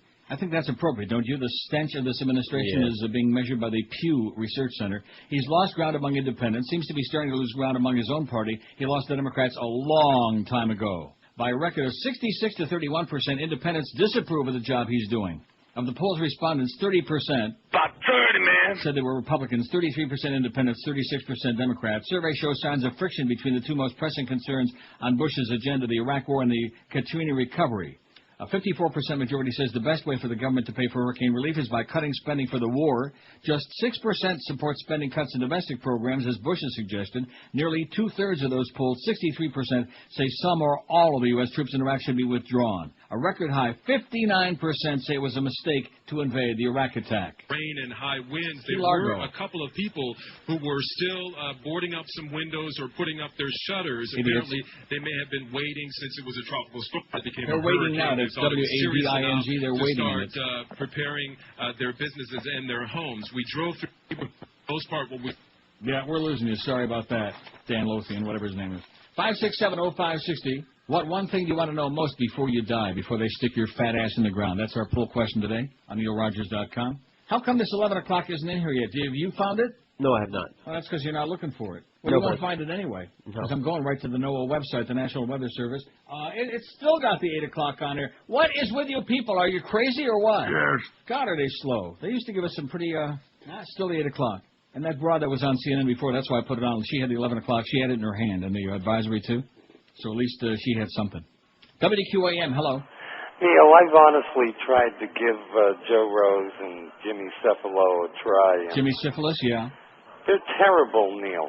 Yeah. It probably should be the other way around. Joe doing the play-by-play and Jimmy doing the color. Syphilis doing the color, yeah. Well, she's kind of colorless. You can hear him fumbling and stumbling. Number 10, he does that all the time. It's always a good time to give the numbers on the radio. But aren't there any sports broadcasters? Why can't they hire broadcasters? Jesus. Well, they're into that. It's that jockocracy, man. It's the complete takeover. This is the ultimate. It's terrible. Can't listen to it. I agree. Thank you so much. Of course, I couldn't listen to it if I wanted to, which I don't anyway. That's another great thing about not being in South Florida is you can't hear 790. Oh, thank God for that. I can hear this station anytime I want. I just come in the studio here, I open up the pot, and I smoke. I mean, I listen to it. What's wrong with that? Nothing. Any kind of adjustments you make as mayor there when Look you've at seen that. Look the at difficult relationship that we've seen between the mayor of New Orleans and federal and state Key West. officials? And about 13,000 people, the mayor of Key West says 13,000 idiots are still there. Like I said, I have no sympathy for those people, unless there was some extenuating circumstance that they couldn't get out, which I really doubt, because they had the buses there. One thing about your fat-ass governor, this is the one thing he was, I'll give him credit for that, he was on top of this, because he knew he damn well better. But, they're just stubborn. Just look at that. Are you watching this thing from Key West? Residents. No, I'm not. And we do it in a phase, starting with the lower keys in Key West first, and then we move gradually up 85-mile-an-hour winds, by the way. It's picking up, as we expected. One of the things also is because we have to have a plan in place, we can implement it right away, and we have the support of the state government in our implementation of our. Bada beep, bada boop, bada bop, whatever he says. 12 minutes after 11 at 560 WQM. Just stay home, stay off the roads. Don't be a jackass, okay? This is not today to be a hero, to be a moron. It's not like a major. It's not a Category 4 or 5. It's not one of those. The world's not coming to an end. But we said that when Katrina came through Florida, too, right? We were lulled into a sense of, well, what's the big deal here? And that wasn't my doing, Troy, you idiot, you quisling, you fairy. Right. Troy Stratford, but like he's an expert. All of a sudden he gets a couple hours on the weekend. He's an expert broadcaster now. He's giving me instructions. I got news for you too, Troy. She said you're no Roy, whatever that meant. I'm not sure which one. Yeah. We asked her about you, and she said he sure ain't no... Roy! Yeah, so put it away.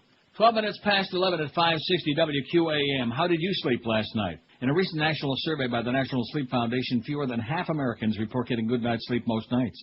Now, one of the primary reasons not having a comfortable, supportive mattress, like a new Simmons Beauty Rest Queen set from our good friends at Dial a Mattress. The Simmons Beauty Rest features individually pocketed coils, so you won't feel your partner moving during the night, now priced at just $5.99, like when your partner slips out of the sack and goes out to meet somebody in a motel at 3 in the morning.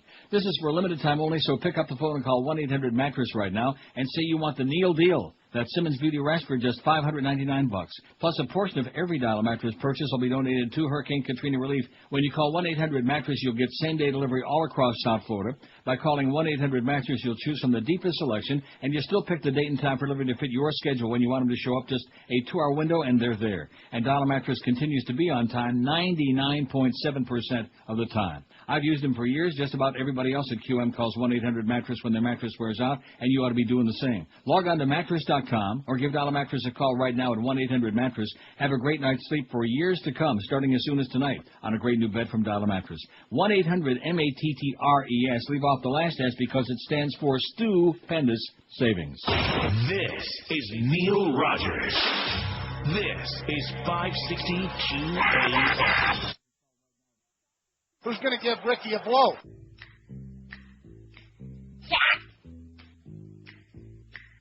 Bush took responsibility after Michael Brown resigned.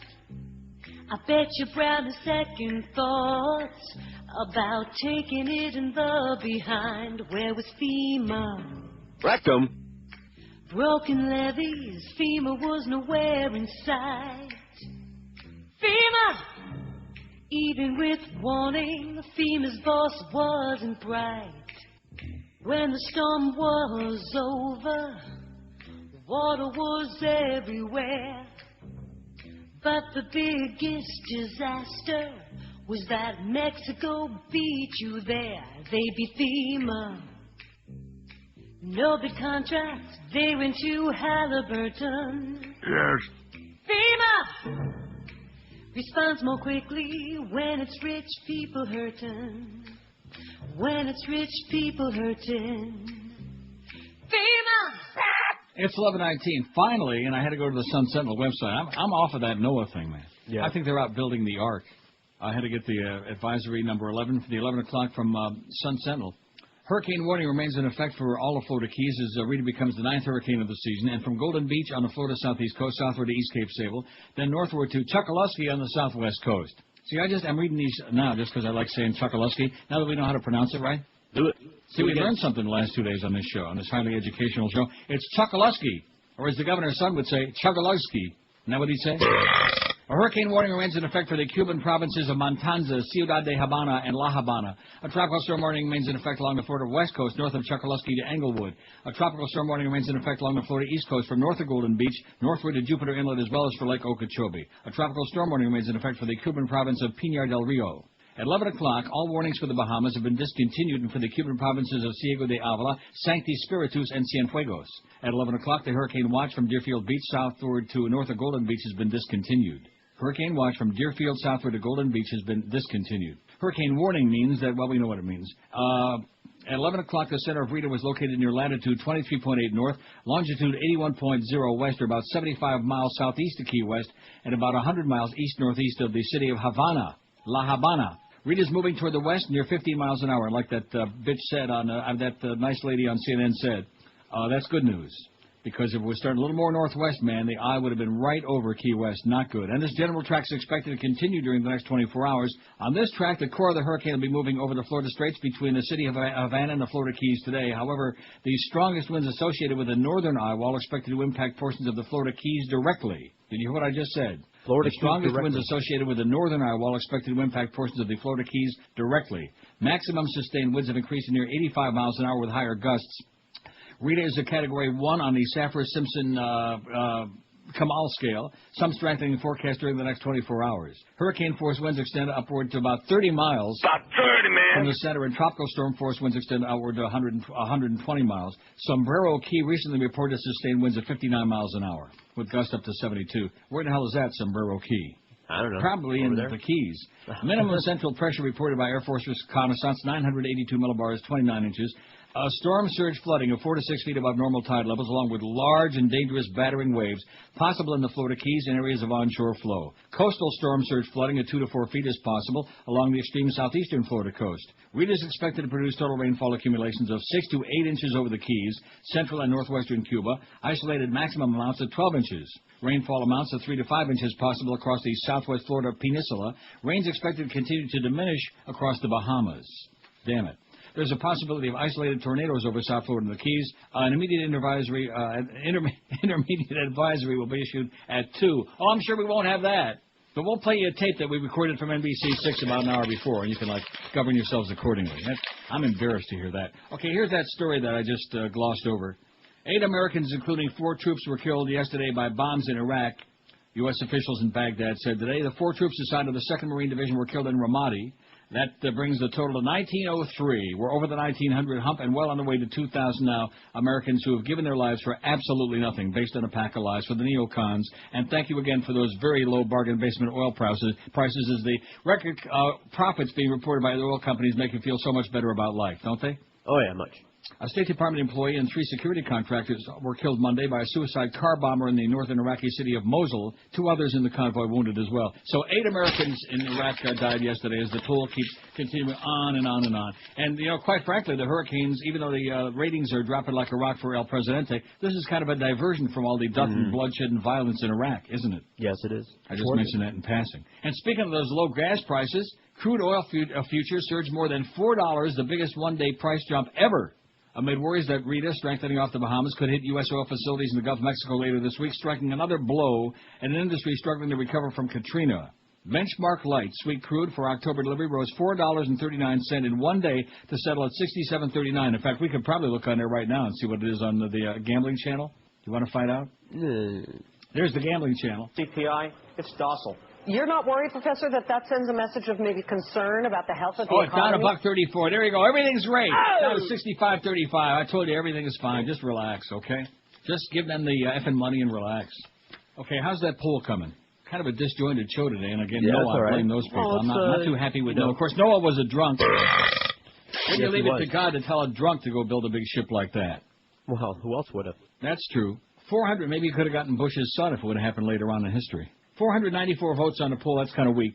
Especially since you're like captive audience today, they got to stay inside. Maybe they're watching TV to try to find out what's really going on. Maybe they're onto us. The one thing you want to know most before you die, is there life after death? 143. Is there life on other planets? Oh, I know another thing to add to this poll. Yeah? Is it a horseshoe or a four-leaf clover that Greg has up his rectum ass? Huh? Okay. No, isn't that a good one? Is that how you want to word it? Is it a horseshoe or a four-leaf clover that Greg Reed has up his ass? Got to be one or the, maybe both. I don't know. But that's a good one. I'd like to find out the answer to that. Is there life after death? 143. How about is there intelligent life on this planet? No, forget about that. Is there life on other planets? 88. Who killed JFK? 79. Is there really a God? 52. Why 50% of America is so dumb? 28. That's part of it, by the way, the God Squad.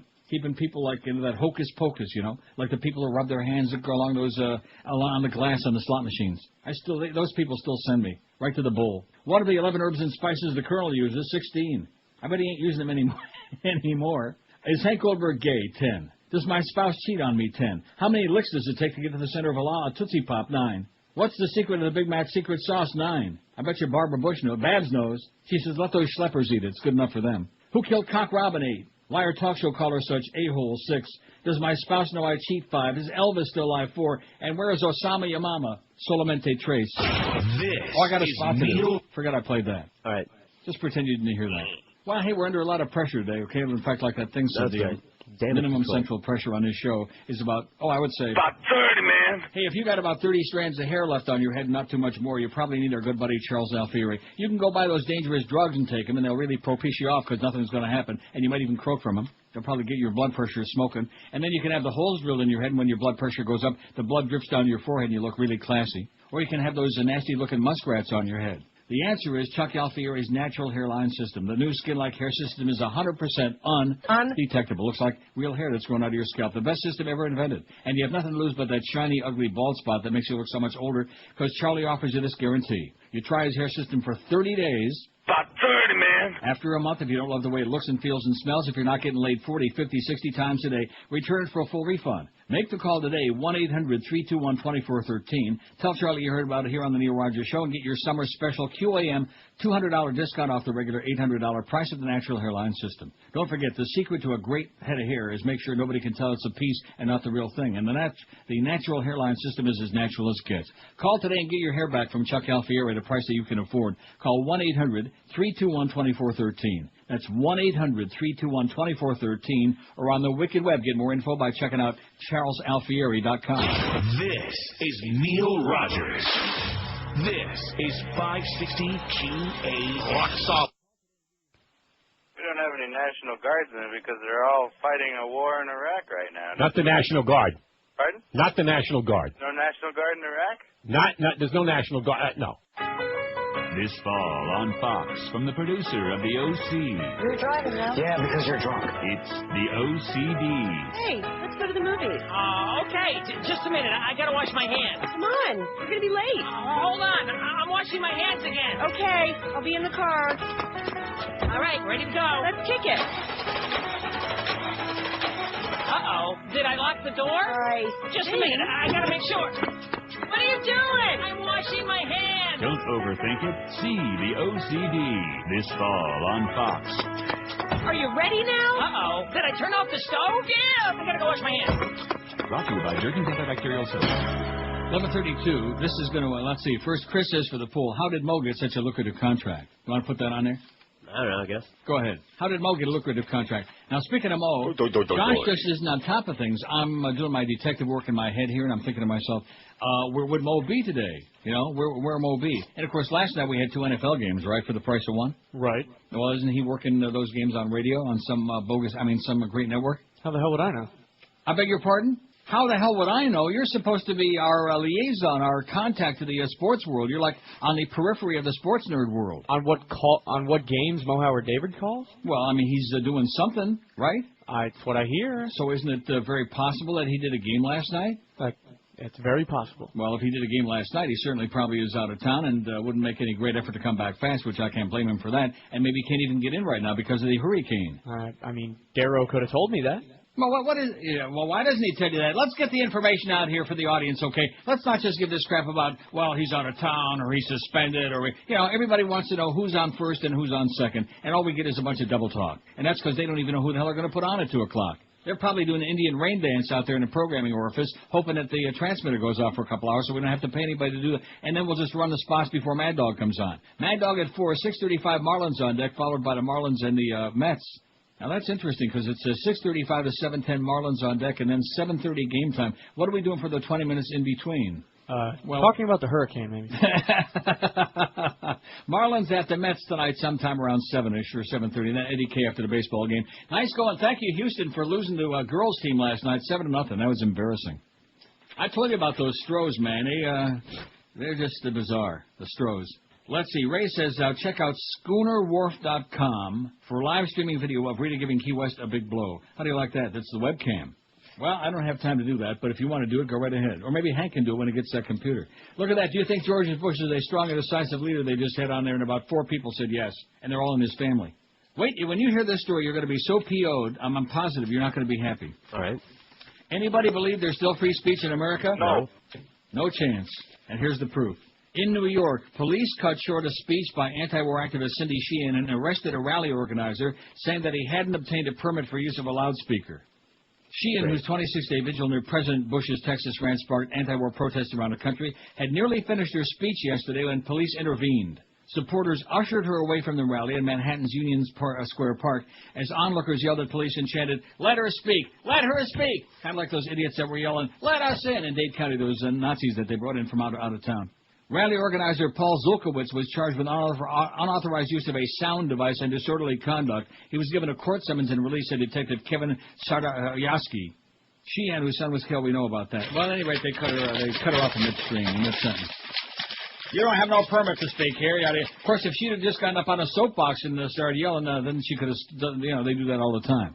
But she had a loudspeaker. Oh, there's your president. There's Air Force One with his 85th visit to New Orleans. From the number 2 Democrat in the Senate, Dick Durbin, essentially laying out the political strategy by the Democrats. That is the fact that they see a very weak president now, and there are essentially 2 ways to do that. Yeah, that's how many people still like that. Absolutely. And let him continue to be weak, perhaps have the problems that he's already involved in continue to boil up, or you can engage and attack. How about coming up with some alternative solutions, Dick? That would be a good idea. How about coming up with a platform of your own, the Democrats, the weak-kneed jellyfish Democrats? They really suck, most of them. Here's some good news for you. We had bad news, now good news. It's the yin and the yang, the in and the out. The Bush administration's top federal procurement official resigned Friday and was arrested yesterday, accused of lying and obstructing a criminal investigation into Republican lobbyist Jack Abramoff's dealings with the federal government. It was the first criminal complaint filed against a government official in the ongoing corruption probe related to Abramoff's activities in Washington.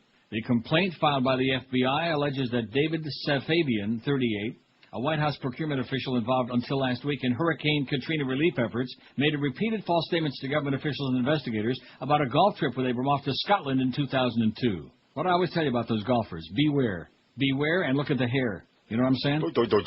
It also contends that he concealed his efforts to help Abramoff acquire control of 2 federally managed properties in the Washington area. Abramoff is the first identified as lobbyist A in a 13-page affidavit and sealed in court according to sources knowledgeable about the probe. Until his resignation on the day the criminal complaint against him was signed, Safavian was the top administrator at the Federal Procurement Office, the Washington House Office of Management and Budget, where he set purchasing policy for the entire government. Isn't that great? The fox guarding the chicken coop again. The arrest occurred at his home in Alexandria, Virginia. A man who answered the phone there yesterday hung up when a reporter asked to speak to Safavian. A man. Uh-oh. How do you like that? Abramoff was indicted by federal prosecutors in Miami last month on unrelated charges of wire fraud and conspiracy. He remains the linchpin of an 18-month probe by a federal task force that includes the Internal Revenue Service, Interior Department, and Justice Department's fraud and public integrity units. His lawyer didn't respond to phone calls seeking comment. How do you like that? So there you go. There's a little piece of good news. It's all like a deck of cards, man. It's all coming unglued. The whole neocon cabal, they're coming unglued. How's that storm doing?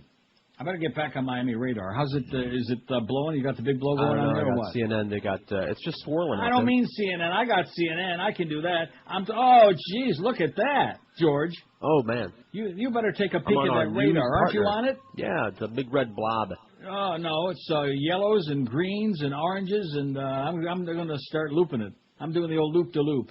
Let me take a look and see what kind of source you got going on there. Look at that. And all the way up now into, not to Palm Beach County yet. I'd say right now it's about halfway, almost to Fort Lauderdale and Broward. It's got those yellows and greens moving across. But the fact it's moving due west is going to be of help. Yeah, and it's moving fast. And it's zipping along 50 miles an hour. So just stay inside, okay? Don't be a moron. Don't go blaming us and everybody else and poor little Brian Norcross. He's got enough issues. And Miss Kamal. Don't be blaming all these weather fairies because of the fact that you're too stupid to come inside out of the rain. God, I'm so tired of people with their excuses. Well, but I had a doctor's appointment. I'll tell the doctor your mama, okay? Just stay home and take a couple of pills. In fact, the less you go see the doctor, probably the better off you'll be. Maybe you got like an emergency on the way to the hospital. Stay home. They'll kill you in the hospital. Trust me, if anybody knows. But look at those oranges and greens. Ain't that pretty? It's a pretty screen. Not pretty if you're in it, though. Now, let's see. Where the hell's Key West? Key West, actually, right at the moment, it's still raining. But it's kind of like a mixed bag. I guess I could probably, step back a little and look at the long-range loop. You could. And I am. Boy, I just love this radar. It's a beautiful thing. Key West getting like a little reprieve, but there's a lot more coming, and especially with there's like a second eye. You know how that sometimes happens? It looks like a second eye? Yeah. And it's real close to Key West. I wouldn't be there, and if you're stupid enough to have stayed there, well, all we can say is good luck to you. You'll need it. This is Neil Rogers. We'll send you flowers. How's that? We'll send you some daffodils and pansies and lilacs. I fake foreplay. Oh, I come from Crawford, Texas, with a guitar on my knee. Oh, they died in Louisiana. I raised cash for the GOP. Oh, Katrina, don't put no blame on me, 'cause I come from my vacation for a photo opportunity. Swing your partner round and round. Now do a little swimming through New Orleans town. Swim to the left, to the right, here we go. Sling a little mud, now do-si-do. Oh, Katrina, why didn't those people flee? 'Cause it's worse in Louisiana than it is for an Iraqi. Friends are saying he was swaying.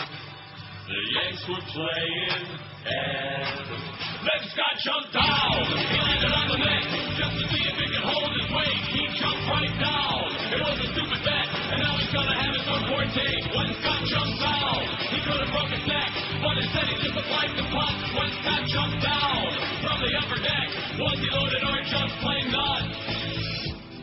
Drinking the night away, watching the Yankees play. It was inning 8 and kind of getting late, and so he tempted fate and headed for home plate. He could have been late from the upper deck cheap seat, and he fell like a rock 15 feet.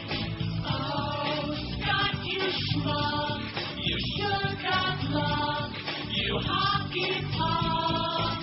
When Scott jumps down, he landed on the net just to see if he could hold his weight. He jumped right down. It was a stupid bet, and now he's gonna have his own court date. When Scott jumped down, he could have broke his neck, but instead he just applied the putt. When Scott jumped down from the upper deck, was he loaded or just plain nuts? Okay, so I screwed up on it last when I looked at my radar here. It's hard to tell where the county line is when it's covered by all them reds and yellows and greens and blues. Anyway, all of Broward, it's raining some, although, not real heavy duty right now, most of it. Mm-hmm. But it's up at Palm Beach now. I bet you call Boca Brian, you'll find out that his house blew away. Down there. Also, we've been talking about the impact of the east coast of Florida, but it looks like the west coast has to look for that as well.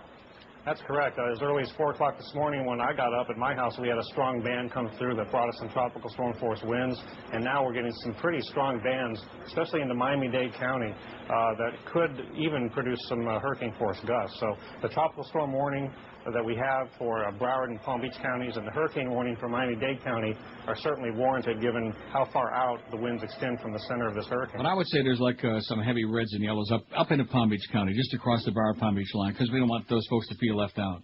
Now officially a Hurricane Rita rolled through the Keys today, but its dangerous core jogged a little farther away from Key West, a development that partially comforted residents of that vulnerable island and those idiots, those Yahoo rednecks who are sitting around getting sloshed to stay in their trailer parks.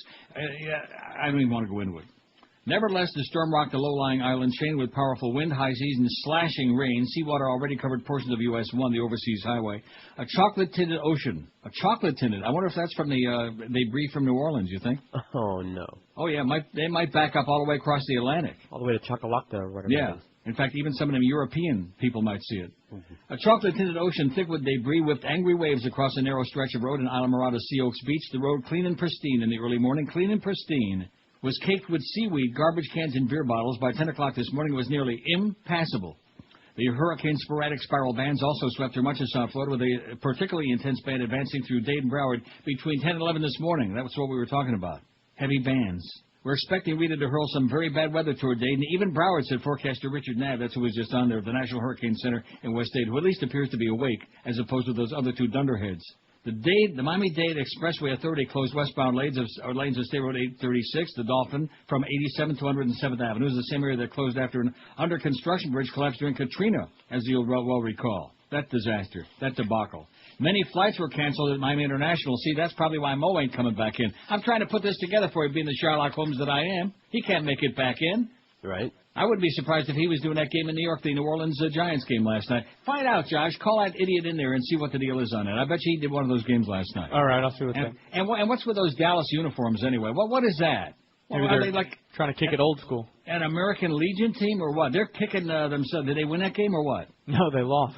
Who was that game in? Oh, the Redskins. The Redskins. Two girls teams. Anyone preparing to fly out of South Florida today should check with the airline before leaving home. Do you hear what I just said? Anybody planning to fly out of there should check with the airline before you leave home, because otherwise you might make a wasted trip to MI, eh? It says, unbelievably, Rita is now the 7th hurricane in Florida in 14 months. Another really good reason not to be there. Boy, it is sunny and beautiful here. I don't want to rub it in. No, that's all right. I'm not letting my breath out until everything is clear, Coral Gables City Manager David Brown said as he stood in the city's Emergency Operations Center. You're doing a hell of a job, Brownie. That should be this evening's... Not a good name to be having if you're doing some weather-connected business right now. Brownie Hound. That should be this evening, it says. Forecasters said Rita sustained winds crossed the... So we know that. Let's see. But about the storm's dangerous core was expected to make its closest approach to Key West around 2:30, precisely when high tide arrives at Key West Harbor. Water already covered portions of US 1 at the 73.5-mile marker along the 110-mile marker and elsewhere, authorities said. Rising water also reported along the 18-mile stretch between Florida City and Key Largo.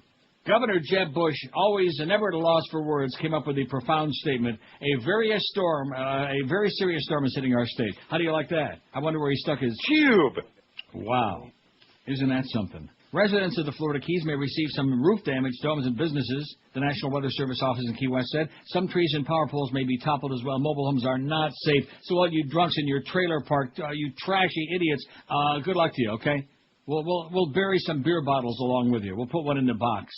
6 to 8 inches of rain expected in the Keys. A storm surge of 4 to 7 feet, mainly along south-facing shores, could inundate some islands later today. Keys authorities said deteriorating conditions compelled them to recommend that anyone still there no longer consider evacuation. Too late. Instead, motorists should immediately seek shelter. Or just go around and act like a jackass and run around in the storm.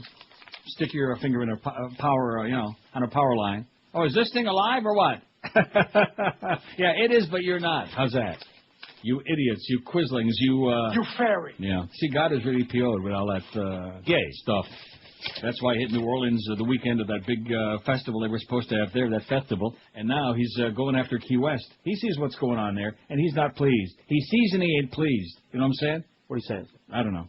Anyway, I'm just looking at those. I don't know. It's just kind of fun to look at this, especially when you're not in it. When you're in it, it's probably not all that great. Now, what's it like right there? I mean, you got your finger you can stick out the window. Yeah, I don't know. We don't have a window here. Well, I know that, but I mean, during the break, you could have gone out there and taken a look out the window and seen if it's like that all hell breaking loose. I can't believe we're still on the air, damn it. It's amazing. We don't want to tell the audience that we were counting our chickens before they hatched before the show this morning and saying, hey, maybe like about 10:30 we'll go off the air, we'll take a big hit. Because you know QAM and FPL. What? I'll go pull some wires.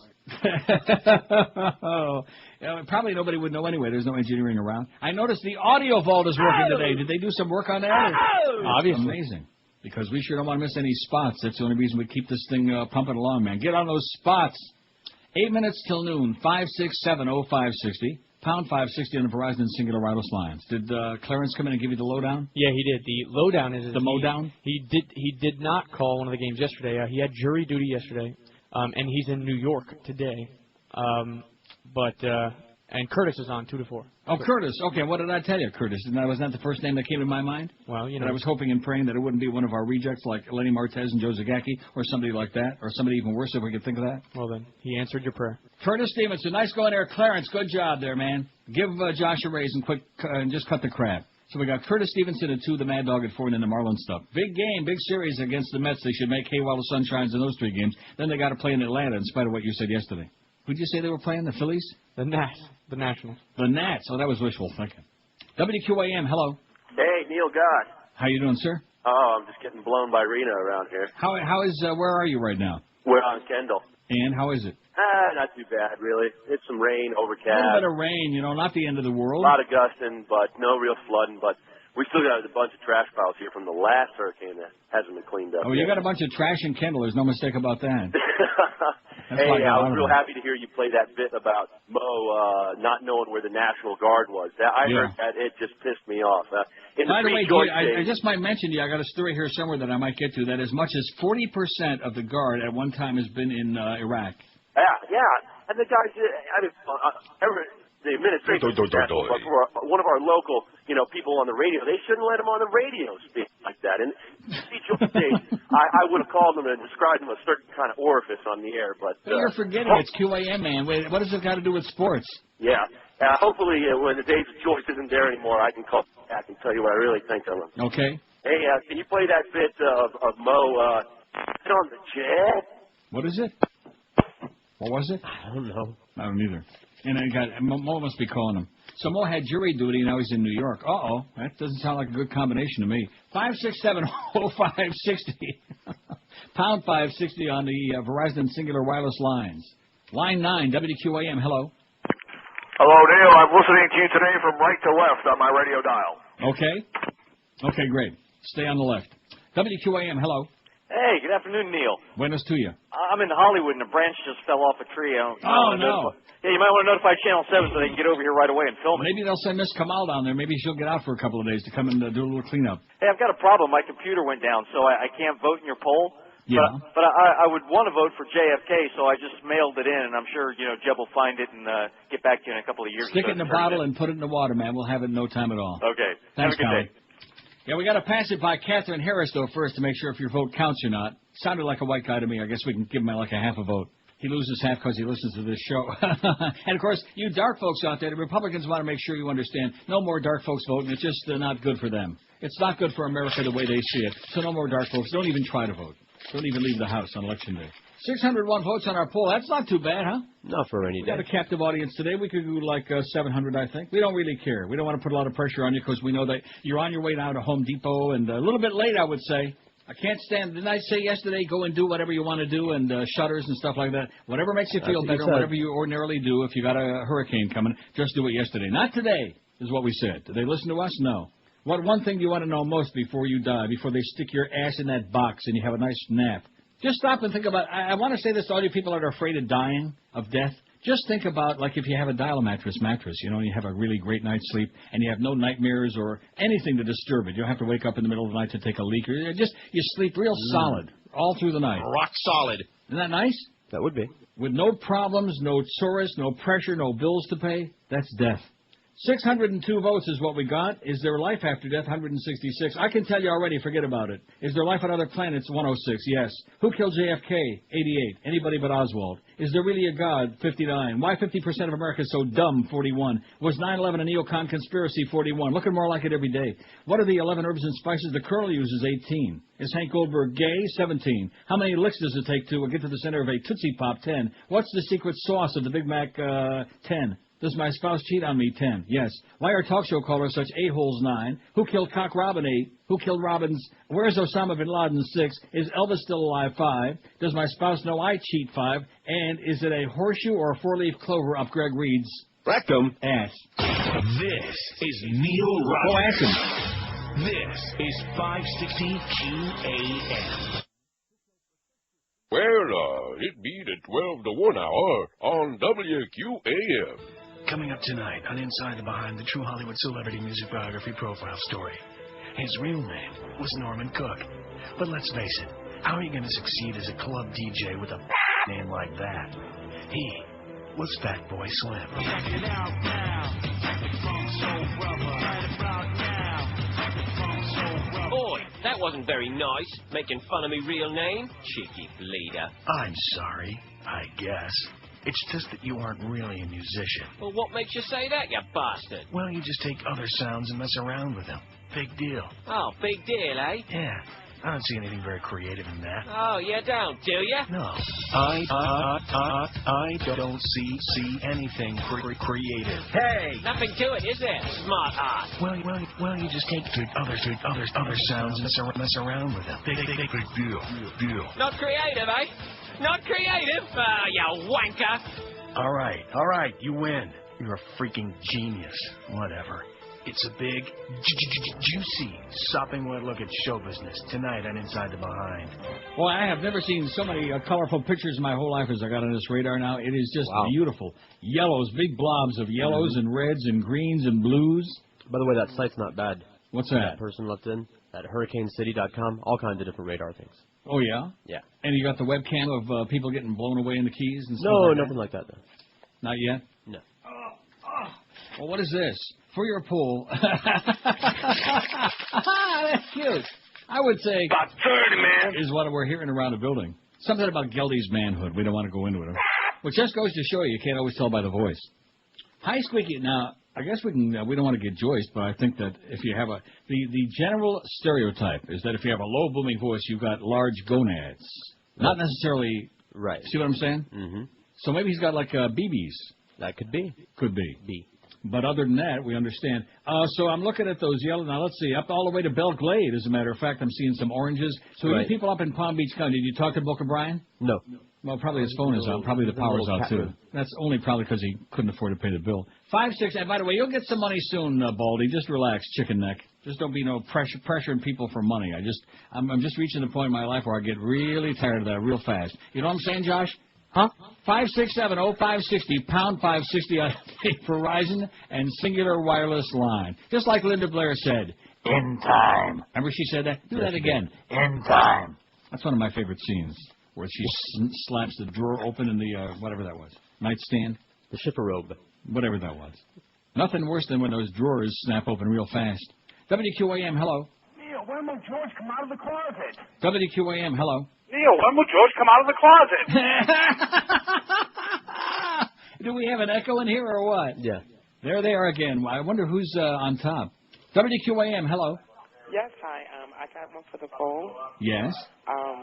Before I die, I would like to know who shot Tupac. Who shot Tupac? There you go. Okay, who does? Isn't that pressing on your mind? Oh, yeah, it's depressing on my Who mind. shot Tupac and who's buying the six-pack? That's what everybody wants to know. They're going to be moving towards Kendall and then heading on up towards downtown. And then also some of the keys getting hit hard right now across Sand Key into Elliott Key, extending down towards Key Largo. Expect just torrential downpours with these. Expect flash flooding with them and wind gusts as much as 50 miles per hour.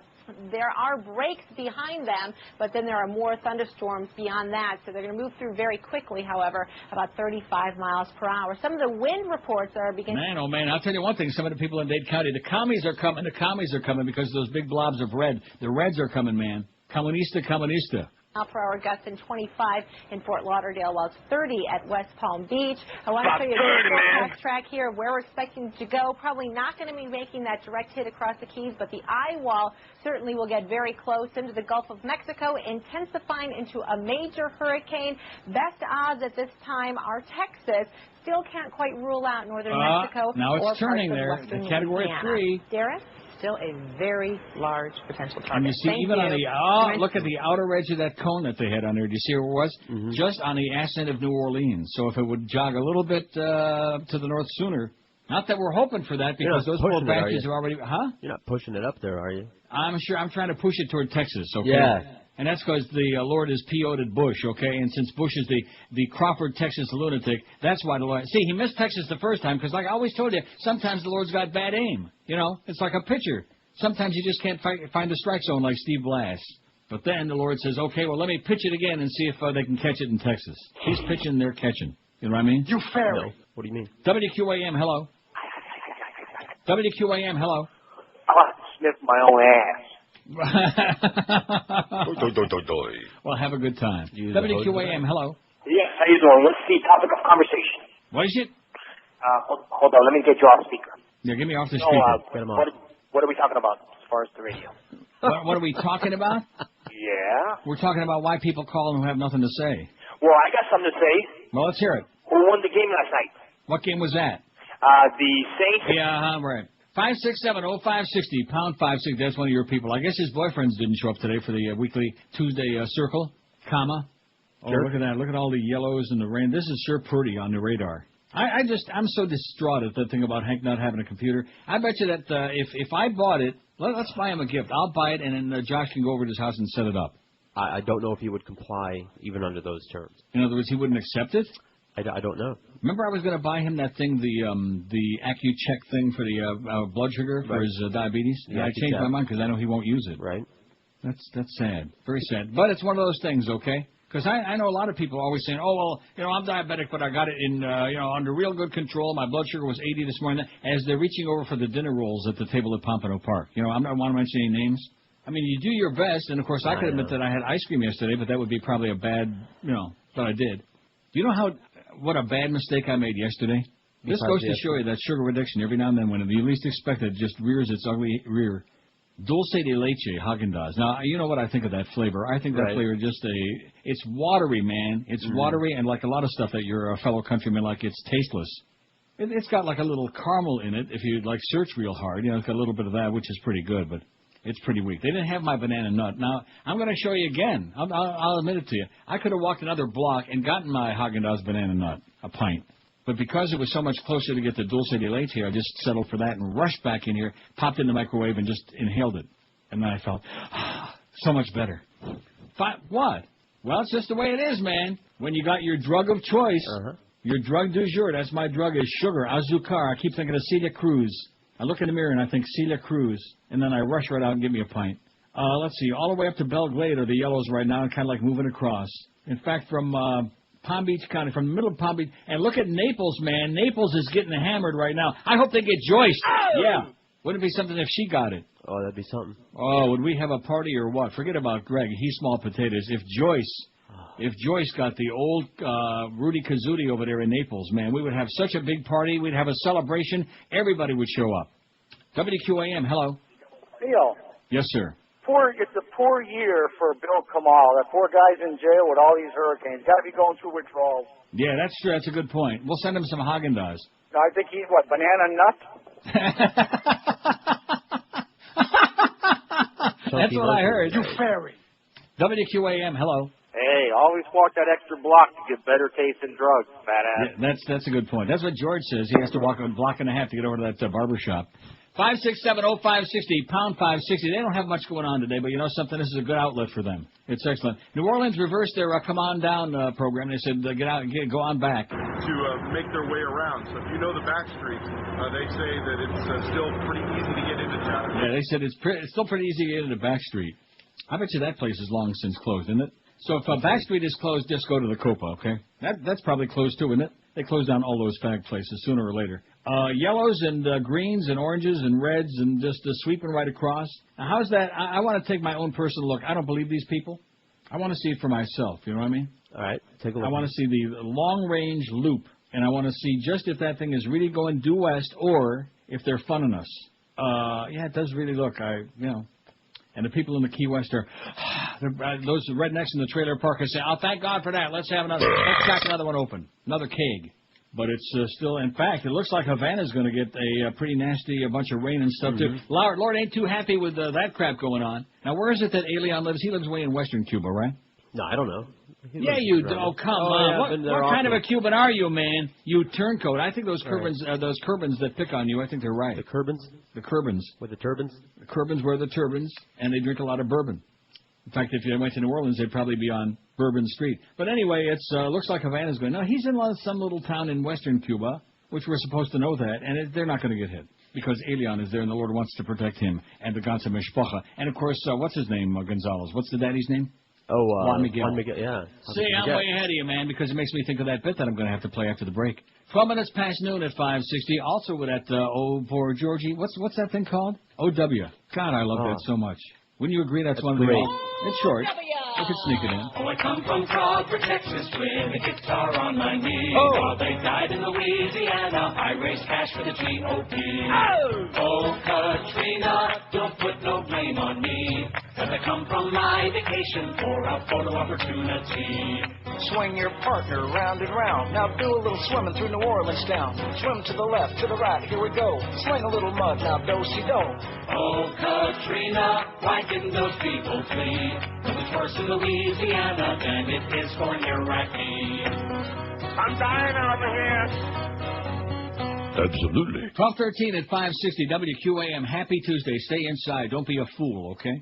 For years, I've been telling you about Drog Concepts, the best carpet cleaning company around, but did you know that Drog Concepts can also save you hundreds, even thousands of dollars by doing other things for you? Drog Concepts also specialize in drapery cleaning, upholstery and leather furniture restoration, mattress cleaning, oriental rug cleaning, pet odor treatments, water damage too. And especially with what's going on today, keep that water damage thing in mind. Drog Concepts can also clean and restore your tile and grout quickly and efficiently. Drog Concepts' professional staff is always improving to serve you with the most advanced cleaning systems ever invented. And during this month, during September, be sure to take advantage of their Summer Sizzler No. 2 package and water damage special. Drog Concepts, from carpet cleaning to tile and grout cleaning and everything in between, the only place to call, which is why I've been using them for over 20 long, excruciating years in my homes. Use them once, you never dream of calling anybody else. No rip-offs, no surprises. They give you a written guaranteed price up front. In Dade, Broward, and the Palm Beaches, call them at 1-800-248-5071. That's a toll-free call. 1-800-248-5071. Or on the wicked web, it's dryconcepts.com. This is Neil Rogers. This is 560 GAM. Juan Miguel Gonzalez, father of Ilian, meets with his attorney in preparation to take his son back to Cuba. Well, Mr. Gonzalez, how was your trip? Very good, gracias. Do you have any questions before we go any further? See. This box with the pictures. It's incredible. What is this? Oh, that's a television. Oh, television. Mr. Lawyer, what does "waza" mean? Pardon me? Waza! Oh, well, it means what's up, like what's going on. Waza! Right, it's a greeting. Waza! Now, I know that you're uncomfortable being here. This is a very difficult time for you, sir. What is it, sir? Oh, this Pizza Hut stuffed crust pizza is incredible. How do they get the mozzarella cheese into the crust? I'm not sure. So, as I was saying... Yeah, as I was saying, we will try to make your stay here as comfortable as possible and get you home as quickly as possible. Bye. Are you going somewhere, sir? No, I'm listening to the new CD by the boy band In Sync with my new Sony Discman. It's incredible. Yes, Mr. Gonzalez, they are quite incredible, but we'll be meeting with the... Just another play and you're game for two. You must hate me, but it ain't no lie. Bye. Oh, God, sir, don't you want to get this over and get back to Cuba? What are you, loco? I love it here. There's like 300 channels on cable, and I can watch all the Yankee games. But, sir... Mr. Lawyer? What is it, Mr. Gonzalez? What's up? Look how many votes we got on that poll right now. Take a quick peek. 666. All right, 666. All right. The Antichrist is here, baby, and we're proud of it. Wait till you hear this. In a move they say could score home runs with both the Florida Marlins and those who aren't baseball fans, two Weston officials asked fat-ass Governor Jeb Bush this week to back a proposal letting local governments join with the Marlins to build a single venue to serve as a baseball stadium and a center for hurricane evacuees. Oh! Really? Right. Well, I saw what happened with the Superdome and the Astrodome. And the Sky Dome, the Rogers Center. Just one word of advice. If they're going to build that thing. Yeah. Lots of toilets. Oh, yeah. Lots of toilets that work. Unlike QAM. Oh, we haven't even talked about that. The fact that you had to go down on the second floor. Now, did you have to pick the lock or was it unlocked? No, it was unlocked, actually. Well, thank the Lord for that. But, yeah, it was unlocked. Well, yeah. Those locks are easy. What kind of a place is that? We got a restroom on the third floor. All these people in there on the third floor, and it's not working. I guess maybe they're trying to, plan ahead for the hurricane, you know? Is that it? Yeah, they're trying to, make you feel, a little sympathy, a little empathy for the people in New Orleans, right? A lot of pressure. Oh, speaking of pressure, we got the trend coming out on Friday, but we don't do trends anymore. We'll just give, a real quick thumbnail sketch if we did well. If we did bad, we just won't talk about it. Weston, and if the other place did really, really bad again, we'll talk about that a lot. You know, the place that has basically a point. Weston Mayor Eric Hirsch and City Manager John Flint said a combined site would justify using public money to finance a venue for the Marlins because it would also give the governments of Broward, Dade, and possibly Palm Beach counties a facility with showers, food service, water, and other necessities to house evacuees. A place to evacuate. Wouldn't it be great to evacuate? Yeah. They sent letters last week to Dade County Manager, my mother would have liked that, to Dade County Manager George Burgess and Marlins President David Sampson suggesting the public-private partnership. They plan to send a similar letter to fat-ass Governor Bush. They will also suggest that President George Bush consider the concept nationally to help sports teams fund venues while avoiding future problems similar to what happened during and after Katrina in New Orleans. You see, I'm assuming that they guessed that the idea of these people going to the Superdome was a good idea, which it really was not. Not at all. And if the hurricane would have wobbled just a little bit to the west and given the direct hit downtown, probably wouldn't have to worry about those people or the Superdome right now because they'd both all be no longer with us. To work here, Hirsch and Flint said, the venue would have to be near Dolphin Stadium at the Dade-Broward line rather than near the Orange Bowl, which we agree wholeheartedly on that, don't we, Josh? Yes, we do. Nobody wants to go to Dade County. Why don't you people in Dade County understand? It's not personal unless you want to take it personal. Nobody wants to go there. Don't you get it? Nobody wants to go to Dade County, and certainly nobody wants to go all the way down to that Orange Bowl. Yeah, it's one thing to be in Dade County, but... No, it could be just, I'm talking about into the county. Well, you're sitting in Dade County right now, but you're just close enough to the county line to be ready for a quick escape. Yeah, I'm okay with that. The location would also be closer to Palm Beach County should residents there need it as a refuge. Well, last time I checked, Weston isn't exactly near the Dade-Broward line. No. I could be wrong about that, but what does that mean? It would have to be near Dolphin Stadium? Weston is not near Dolphin Stadium. Nope.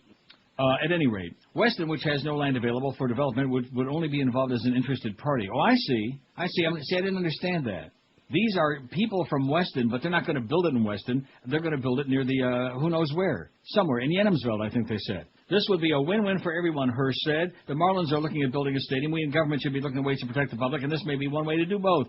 A lot of people oppose using tax dollars to finance the stadium because they live too far, have no interest in the sport, Flint said, but it can be demonstrated that the public has a potential use of facility, then elected officials at every level would have a much better case for justifying public participation, he says. Do I believe that? No. No. Because, a hurricane shelter, how often would that happen, really, that we have a hurricane so severe that we'd have to, when in doubt, evacuate? Right. And by the way, even if they didn't use public funds for it, they'd use the stadium for evacuees anyway. Right. That is correct. How come they can't use the present stadium for evacuees? Exactly. Just because it doesn't have a dome on top? I mean, big deal. It's a little rain anyway. Burgess was busy with hurricane preparations Monday and said he hadn't reviewed the letter. A spokeswoman said Sampson said he couldn't comment as he hadn't received the letter, and yada yada. The Republican governor and Republican-controlled legislature would have to approve, and State Representative Susan Goldstein, Republican Weston, said she approves. She likes it. Hey, Susan, you go, honey. Oh, and happy Shavuos. Goldstein said, I wonder if she's kin to Geldy Goldstein, you think? Geldy Goldstein? I'll ask. Goldstein said such a venue could provide a safe environment for residents as well as a place for hospital patients and people with special needs. Now, you see, you don't build a stadium. I mean, why not just build a shelter, okay? Why not build a bunch of shelters that would cost a hell of a lot less than the $400 million it would take to build a stadium, honey? I mean, it's a little bit, I don't know. Don't you think it's a little bit over the top? It is. I think they're reaching just a little bit. Hirsch and Flint said the Marlins would be responsible for the portion of the expense attributed to baseball. Local government would pay for the added expense of making the facility strong enough to withstand a Category 5 hurricane, plus the expanded restrooms, showers, and food service facilities needed to accommodate the evacuees. And, of course, all the real jock sniffers could go there and just take showers together even during good weather. All the QAM people. We learned two things from Katrina, Flint said. One, when government orders an evacuation, it must provide a means for all persons to evacuate. And two, you have to order a shelter with an adequate means to maintain order, hygiene, food, and most of all, dignity. Last week, the Marlins, well, we know about that. Not looking good in Dade County. Well, that would be the one good thing if they go ahead and do something, but it's not in Dade County. People do not, although I will say this. I know that Wayne was losing money there, and too bad. I have crocodile tears for him every day of my life.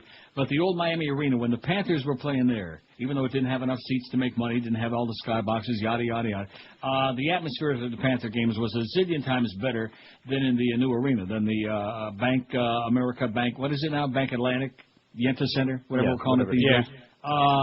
It's a beautiful building. It's a nice facility, but the atmosphere in there is as sterile as the inside of a Band-Aid box. And no matter how loud they crank up the noise so it busts your eardrums, it doesn't make any difference. It just, I don't know, just doesn't have the same ambiance, if you catch my drift. And how about those Panthers? Oh! And how about those Panther tickets? Oh! When are they going to show up, boys, huh? I don't want to get surly or anything like that. They only got 2 home exhibition games. The first one's the 29th. And who's getting those? Who's getting those? Yeah. I'm getting those, okay? That's who's getting those.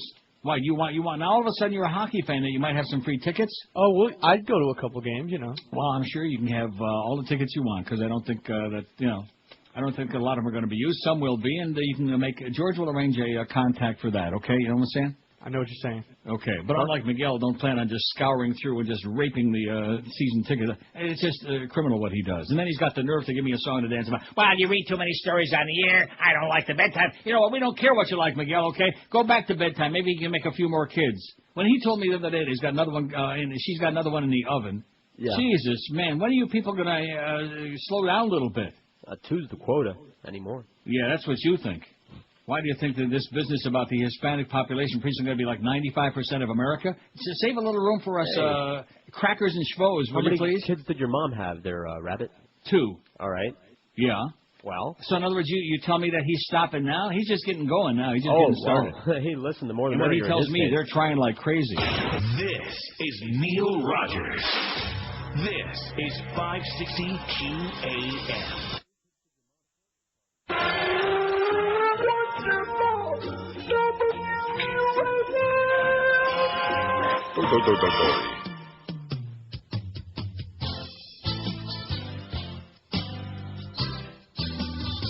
Mother did time in the big house, full eye into the fence. But now she's out of her jumpsuit and back to making the loot. Took off her ankle bracelet. She said the thing fit too tight. She's a media mogul, and she's ready to fight. If you like Martha Stewart, you'll be happy to know she's got 2 new TV shows and satellite radio. You won't be able to avoid her, 'cause she's on all the time. Pretty good for a lady who committed a crime. Now she'll host The Apprentice Wednesdays on NBC. And her new daytime talk show will have her rolling in dough, screaming at her employees while she makes potpourri. till we capture her glory. And she wants to be called MDD. If you like Martha Stewart, you'll be happy to know she's got 2 new TV shows and satellite radio. You won't be able to avoid her, 'cause she's on all the time. Pretty good for a lady who committed a crime. Don't worry about whatever is happening out here. Just get inside your home and stay there. This water is rising fast. It's coming up very quickly here as the storm surge. Good luck to you, Get man. inside, you crazy bastards. Let's spin around this way over here, Tim. Take a walk with me over here as we tread through this water. And the deepest part of this water actually came up to our knees over here. Up to our puppies. Take a look at this home right here. There is no one inside, but you can see, Tim, actually go down to the door right here. You can see the water starting to rise. Thank God no one is inside this home. But Thank look off God. into the distance. You can see that storm surge really coming up. These waves are coming up over this 4-foot wall. High tide is coming in here, and the storm surge is just unbelievable. Now, the gentleman that lives in this house, Tim, right over here, he actually just vacated his home. He left with a garbage bag full of clothes and a loaf of bread, and he is actually heading a little bit. Oh, there's a loaf of bread floating around there if you're hungry. Out. He In the thought he would Keys. try and stick it out here, but obviously, I bet you that's not the only loaf they find in the water, but nevertheless. 25 to 1 at QAM, and I see West Palm Beach is about. You're going to be next if you're listening to West Palm, which I can't imagine. Can you imagine what our signal sounds like today? Like that. Snap, crackle, and pop. In fact, if there's a cloud in the sky, you know, and especially when you're on 441, you get under those those power wires. Forget about it. Oh, here's The South Florida Peninsula at this time, some very heavy rain in the Miami area. As you see, these outer bands continue to push in, and some of the same areas now have been getting hit hard over and over the past couple of hours, in particular the Sand Keys, and then also down towards Elliott Key right here. Look at It those also reds, extends man. down towards Key Largo, expecting several inches of rainfall as these feeder bands continue to push on in. And this red line here, that's part of the tornado watch. So any of these storms, a few of them could possibly spin off a tornado or a water spout and then turn into a tornado as it makes its way onshore. Oh, my God. There you can see the satellite picture of the storm, and notice the eye. It looks Just like stay it might calm be now. trying to tighten up a little bit. So another sign that the storm is strengthening. 85-mile-per-hour winds. Oh, now let me say this to you. Were you watching that? Yeah. Now, just give my own opinion, okay? I have nothing based, but if that didn't look like it made a little jog to the northwest, then my name is Ishkabibble, okay? It's Moishi Pupik. That made just a... Huh? It is doing that. At least it looks like it. Well, that's what it looks like there. But these have a tendency of, like Les Cooper would say, the old wiggle wobble. They wobble. They wiggle and they wobble. And once in a while, like John Kerry used to do, they waffle is what they do, which makes for a hell of a good breakfast. In fact, get that loaf of bread out of the water there in the Keys. Isn't that something these idiots, it just never fails. They're never going to stop doing it. No. Always put these goofball reporters out there, and they're like, they got the whole rubber outfit on, the rubber suit, like the one that Tom Fiedler was wearing when he was chasing Gary Hart and Donna Rice, the trench coat, and they're all running around with a microphone. They're talking to these people saying, oh, a lady, you ought to be inside. Well, what are you doing outside, you morons, you idiots, okay? You ought to be inside. Then she went out for the interview for her, 2 seconds of fame. Mm-hmm. Just pathetic. So if you want to know why so many stupid people, just watch that crap. Okay, how's the poll coming? I think we got like close to 700 vote on there. That's pretty impressive to me, considering most of these people ought to be at Home Depot buying their Visqueen and lumber for the next one. 719 votes on the poll, pretty good. What one thing do you want to know most before you die, before you croak, before your maker finally says, hey, your time is up. I got your number. Is there life after death? 185. I'll tell you right now. No, forget about that. Is there life on other planets? 120. Who killed JFK? 105. Is there really a God? 70. Yes, there's a... Oh, God! And that's it. Why 50% of America is so dumb? 61. Was 9/11 a neocon conspiracy? 49. Is Hank Goldberg gay? 26. What are the 11 herbs and spices the Colonel uses? 22. Was the Colonel gay? Why are all talk show callers such a-holes? 12. Does my spouse cheat on me? 11. How many licks does it take to get to the center of a Tootsie Pop? 10. Well, I haven't had a Tootsie Pop in years. It just has no appeal to me. It's chocolate. And do they still have that chewy stuff inside? Yeah, that's the Tootsie I Roll. know. That's the roll. The old Tootsie Roll. In fact, in New Orleans, there are a few of those floating around. Rolling What's around the now. secret of the Big Mac secret sauce? 10. Where's Osama your mama? 9. Who killed Cock Robin? 9. Is it a horseshoe or four-leaf clover up Greg Reed's rectum? Ass. 7. And I bet you most of those came from inside the building. They know what I'm talking about. We're on to you, Greg. We've been on to you for a long time. Just like the public is finally getting onto the Bushmeister, we're all on to you too, Greg. Best of luck to you.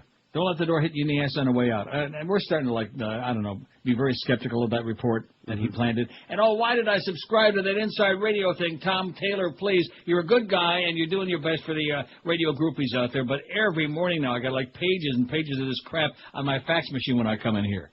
Does my spouse, they got to cut down all these maple trees to make the paper for my faxes from Inside Radio, which is, and none of it's of any interest, by the way. Does my spouse know I cheat? 6. Is Elvis still alive? 5. And Who Shot Tupac has got a pair out of 719 votes. We're kicking some serious bloody ass today, baby. Oh! Make no mistake about it. We got Curtis Stevenson at 2 for the Momeister. How do you like that? They do like that. Mad Dog at 4. 6:35 the Marlin pregame. Marlins at the Mets tonight. A huge, huge series. While Houston can, is floundering it up and down in the field. Now, who are the Phillies playing? Do we know, Josh? I don't. Well, why not? Don't you have a newspaper there? Don't you have a schedule? I mean, I could look it up, but for crying out for Jesus, huh? Well, why not do that? I don't want to overwhelm you with work, but the Phillies must be playing somebody. Let me guess who they might be playing. I really couldn't. Maybe they're playing the Cardinals. Maybe they're playing a good team. They're playing the Braves. Well, they're playing the Braves now, and then the Marlins play the Braves this weekend. So the Braves could be like party poopers, right? Could be. Could be. Braves, and of course the Braves are now they haven't clinched officially yet, right? But they're on the verge. You might as well call it that. Yeah. Well, you did that a long time ago because, they've won it 80 million years in a row, and you were right. Just don't even play the season as far as, let the Braves sit out. I agree. Because just concede the division championship to them year after year, even when they're mediocre like they are this year. They're just not that good this year. And Greg Maddux just celebrated his 75th birthday. What did I tell you about him, okay? Non-compos venus. Did you see that? What the hell was that? They were just rewinding some footage they had of some jackasses standing in 2 feet of rain, and they just rewound it right on the air. Nice going, CNN. This is Neil Rogers. Rock solid. This is 560 QA. We all need a bush vacation. Many of Bush went on a month-long vacation, increasingly extended periods of time. We all need a month-long stroll. We intend to stay forever. I just got back from my whirlwind tour. It's hard work. We parked our asses in the workroom. It's hard work. It is hard work. It is hard work. Lead us dry till we get old. With everything going wrong, he did what any of us would do. He went on vacation. Hey, bosses, let us workers go. But we have a lot more work to do. Now get back to work. All in all, we really get no time off at all. I only get 2 weeks of vacation a year. How many days till Christmas vacation? All in all, we work from the day that we can crawl. Back to work. Back to work. Work again. If you don't work your shift, you can't have any vacation. How can you have a vacation if you don't work your shift? No more fooling around. I gotta get back to work. 14:01 at QAM. So anyway, we forgot, speaking of the hurricane, all these things we're getting distracted easily by. Yeah, what? We were supposed to tell Eric to cut the crap. Every time we get the website the way I want it, and the way it ought to be, and the way Josh wants it, you said it was Josh's fault. No. About the cartoon being on top of the news stories. I don't want cartoons. I want the poll on top, and then I want the news stories. Then all the other stuff can be underneath. All the funny stuff, slap Mo in the head, and all the other good stuff, which is great. But and the cartoons, all of these things underneath. He's working on how to do that. Just right now, they show up in whatever order they're sent along with the stories. What do you mean by that? In other words, they go to the same buffer as the Well, quit sending the cartoons then, damn it. All right. Well, they're going to a different place now. Yeah, they sure are. Rectum. I know where they're going. Not that it's a big deal, but I'm trying to, and especially yesterday we had that Mike Mayo column that I put on the website. Almost 300 people have read that so far, which means about 5 of them probably signed it and sent it into the legislature about the slots. We want the damn slots now and cut the crap. So you might want to take a look at that. It's got to still be on there under all the stories, isn't it? Because it was from yesterday. Wouldn't it be, Josh? It should be on there. Underneath those damn cartoons, Dear Tallahassee, give us slots or we'll give you grief. You might want to click on that, Mike Mayo. I read it on the air, but probably most of you weren't listening anyway, and who could blame you? Okay, so here's some bad news. This really disturbs me. It won't bother either you because you don't go anywhere.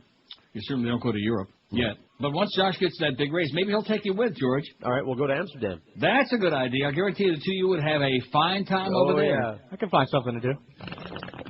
2 European airlines will allow passengers late next year to use their own cell phones on commercial flights within Western Europe. Oh, my God. A Geneva-based technology firm said today that's bad news because, once they open the door for that, it's going to be all the airlines are going to have to follow suit, and then you're going to have to put up with all these jackasses. Oh, hello, Joe. I'm not going to be an hour and a half late. Hearing all these yentas on I don't want to hear that. It's bad enough now as it is. TAP, Air Portugal, and British carrier BMI both have agreed to introduce On-Air's voice and text service for cell phones in separate 3-month trial runs, On-Air Chief Executive George Cooper be saying. The planes, which will be the first to allow passengers to make and receive calls with their own cell phones while on board, will give On-Air the chance to assess its service ahead of its general release in 2007 for everywhere in the world but North America, he said. With both airlines, initially there will be a couple of airplanes, 2 or 3 equipped with this system. During the 3 months, we'll all be evaluating how it's going, what the usage is, how we handle the crew issues, etc., and so on. On-Air system will be used by TAP on its Airbus 321 model and by BMI on its Airbus 320s, both single-aisle planes primarily used for flights within Western Europe, like from Berlin to Amsterdam, like from Paris to Rome, etc., and so on, like from Cologne to Ismaning. Users of more like from Stuttgart. Users of mobile phones and other handheld wireless devices with Rome, I just like saying Stuttgart, don't you? Love it. Makes me feel right at home in the USA. That kind of Nazi feeling it gives you. Users of mobile phones and other handheld wireless devices with roaming capability will be able to make and receive calls using a base station within the airplane. They'll be allowed to turn their phones on after the plane reaches 10,000 feet when other electronic devices such as portable music players and laptops are permitted. This trial will guide us on usage patterns and some of the social issues in using mobile phones on the aircraft, said BMI Chief Executive Nigel Turner. It'll also help us confirm the business case for rolling the service out across the remainder of the fleet, as in fleet enema. Well, here's some more about that. I'll just stand in the Houston area right here. We don't want you to focus on the skinny line. We always tell you that. Don't focus on the skinny one. Anyway. But keep in mind, we're talking about how far out the wind field on this storm goes. If it stays true to this track, which, by the way, errors this far out are more than 200 miles on occasion, if it stays there, that would still keep the Galveston area in the bad side of the storm. And they're going to be seeing some very nasty storm surge and some very wicked winds beginning to move in. So you don't want to just... Don't we have that song by Glenn Campbell, Galveston? Hey, Glenn, crank it up for us.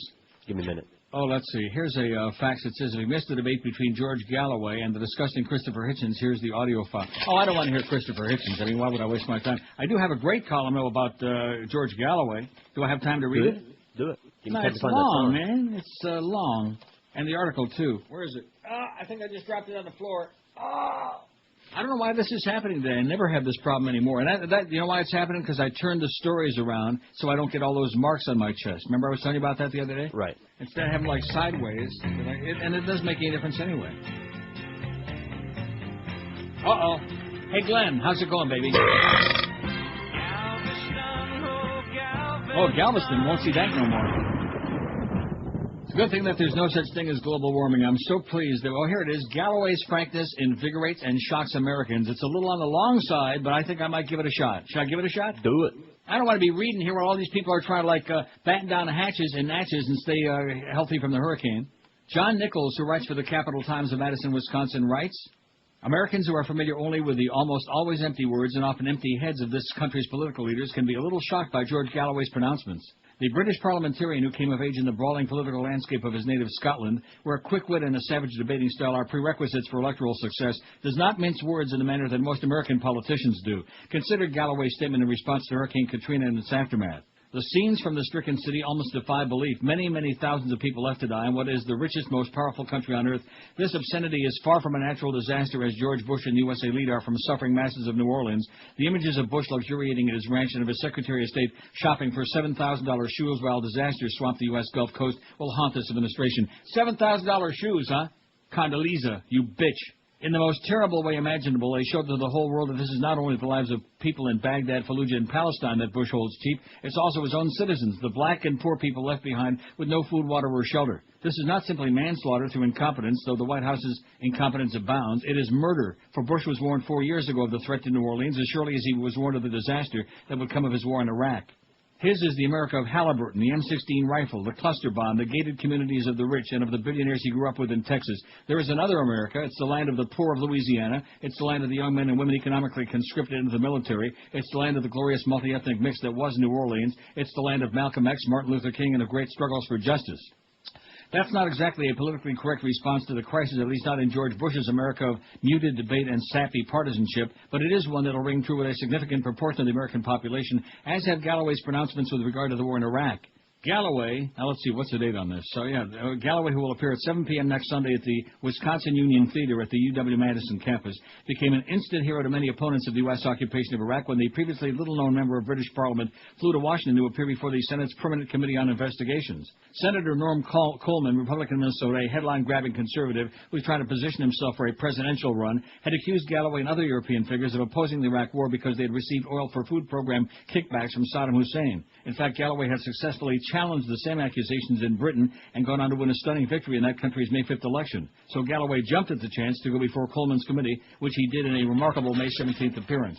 After rebutting Coleman's charges, Mr. Chairman, I am not now nor have I ever been an oil trader, neither has anyone been on my behalf. I've never seen a barrel of oil, owned one, bought one, sold one, and neither has anybody on my behalf. Galloway turned the tables on his accuser, tearing into the senator with a fiery attack on the war and its proponents. Now, Senator, I gave my heart and soul to oppose the policy that you promoted. I gave my political life's blood trying to stop the mass killing of Iraqis by the sanctions on Iraq, which killed 1 million Iraqis, most of them children. Most of them died before they even knew they were Iraqis, but they died for no other reason than they were Iraqis, with the misfortune to be born at that time. I gave my heart and soul to stop you committing the disaster that you did commit in invading Iraq, and I told the world that your case for the war was a pack of lies, Galloway informed the Fool on Capitol Hill. I told the world that Iraq, contrary to your claims, did not have weapons of mass destruction. I told the world, contrary to your claims, that Iraq had no connection to al-Qaeda. I told the world, contrary to your claims, that Iraq had no connection to the atrocity on 9/11. I told the world, contrary to your claims, that the Iraqi people would resist a British and American invasion of their country, and that the fall of Baghdad would not be the beginning of the end, but merely the end of the beginning. Senator, everything I said about Iraq, I turned out to be right, and you turned out to be wrong, and 100,000 people paid with their lives, 1,600 of them, now almost 2,000 American soldiers, sent to their deaths on a pack of lies, 15,000 of them wounded, many of them disabled forever on a pack of lies. Coleman couldn't get out of the hearing room quick enough. The senator had met more than his match, and he quickly changed topics. For his part, Galloway was stunned by Coleman's lack of preparation for the confrontation. The senator's performance was pitiful and embarrassing. He didn't know the first thing about the matters he was raising, says Galloway, who's clashed with some of the ablest legislators on the planet. When I was told that Norm Coleman has presidential ambitions, I thought, I fear for America, I fear for the world. This man is not prepared to be a senator, let alone the leader of the most powerful country in the world. If Galloway was dismayed by the quality of American politicians, he was heartened by the response of the American people. He received more than 20,000 emails from Americans in just the first few days after his appearance before the committee. So high was the interest that he's now penned a book on the incident, Mr. Galloway Goes to Washington, and his tour this month of the U.S. is drawing unprecedented crowds. More than 1,000 people attended his debate this week in New York with war backer Christopher Hitchens. Galloway is enjoying the chance to expound on his views before American audiences, even if he is sometimes frustrated by the determination of his critics to paint him as the beast of Britain. He laughs at the claim that he's a friend of deposed Iraqi dictator Saddam Hussein, noting that he met Hussein only twice, exactly the same number of times that Donald Rumsfeld met him. The difference, he adds, is that Donald Rumsfeld met him to sell him guns. Galloway's impression of Saddam is far more nuanced than that of American politicians or commentators, but this is hardly a favorable view.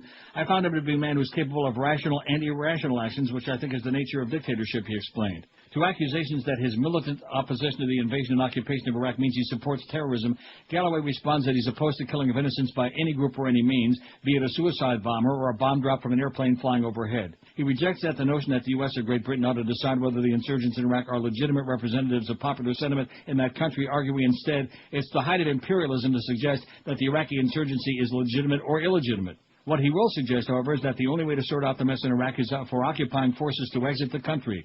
To those who tell him that withdrawal of foreign troops will lead to chaos, Galloway replies, from what I see, there's quite a lot of chaos there now. That's Galloway, quick of wit and unapologetic. He's the antidote to American politicians. After being expelled from Prime Minister Tony Blair's Labour Party, he formed a new party, Respect, and then beat one of Blair's closest allies in Parliament. He decries the stilted debate and the corrupt duopoly of American politics, which sees many Democrats echoing the lines of a Republican president. But Galloway takes his anti-imperialism seriously when asked whether he thinks American war foes should work within the two major parties or go independent of the third party route. He says, it's not for me to say whether you need a new party in the U.S. We determined in Britain that an alternative was needed. What I can say is that the whole world has suffered because the debate in the U.S. has been inadequate. One of the reasons I'm here is to stir it up, and that George Galloway will surely do. This is Neil Rogers. This is 560 QAM. What's up? Okay, this guy Burrell. And when I'm up in Boca Chica slapping old women with painted lips around the pool, I listen to the Neil Rogers 1 to 2 hours. I listen to the Neil Rogers Fair and Balanced 1 to 2 hours. And now, a word from Jude Law's new nanny. Hello, possums. It's Mina, the plump, portly pole. I'm Jude Law's new nanny. But just because I weigh as much as a Volkswagen and have 4 chins, 2 sagging bosoms, and 2 gigantic buttocks cheeks, does not mean Jude hasn't been giving me the sexy eye. I caught him yesterday watching me clean myself in the shower. Naughty little manhole. I pulled back the curtain and invited him to join me, but he declined and said he threw up in his mouth a little bit. But I say it's only a matter of time before he grabs onto a hunk of flesh and makes me his love cow. Don't judge a book by its cover, because this book has been thumbed through plenty. I used to work for Michael Douglas before he married that skinny mini Catherine. They hired me for the same reasons Miss Sadie did. But after a few months, Michael and I were playing Naked Twister, and I reprised my role as the love cow. Jude will soon see the light, although most of my clients prefer we do it in the dark. I'm utterly delicious. 104 at QA, and there's John Zarella getting blown around in Key West. Out until after the storm passes and until after they have a structural assessment. Guess what's getting really close to Key West, by the way? The right, Rita. Rita's, yeah. Rita. And I'm not going to say it. I'm just looking at that thing. In fact, on the CNN map, it looks like it's made just a little tiny bit to the northwest. Not that they want that in Key West. That would be the last thing they want. But maybe God is like zeroing in now. You know what I'm saying? I see what you mean. He's getting close, and I was going to like zero right in, then all of a sudden, before you know, bada bing, you know, and that's it. Bye-bye, folks. 5670560. We got Curtis Stevenson for the Mo Man at 2, so the green light is on. You can stick around, please. No pressure.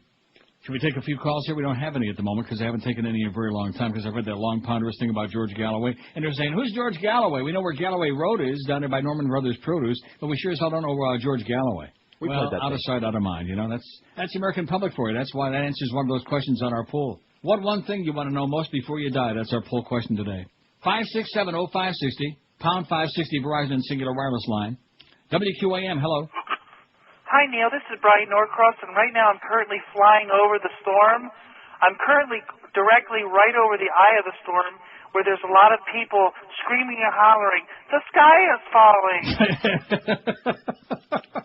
Nice job, Brian. What's up, sweetheart? You fairy. WQAM, hello. Hey, Neil, how are you? Great. Neil, listen, I mean, in time of tragedy, you think it's, you know, people want to hear about, you know, hurricanes zeroing in because homos live in the area? Yeah, that must be it.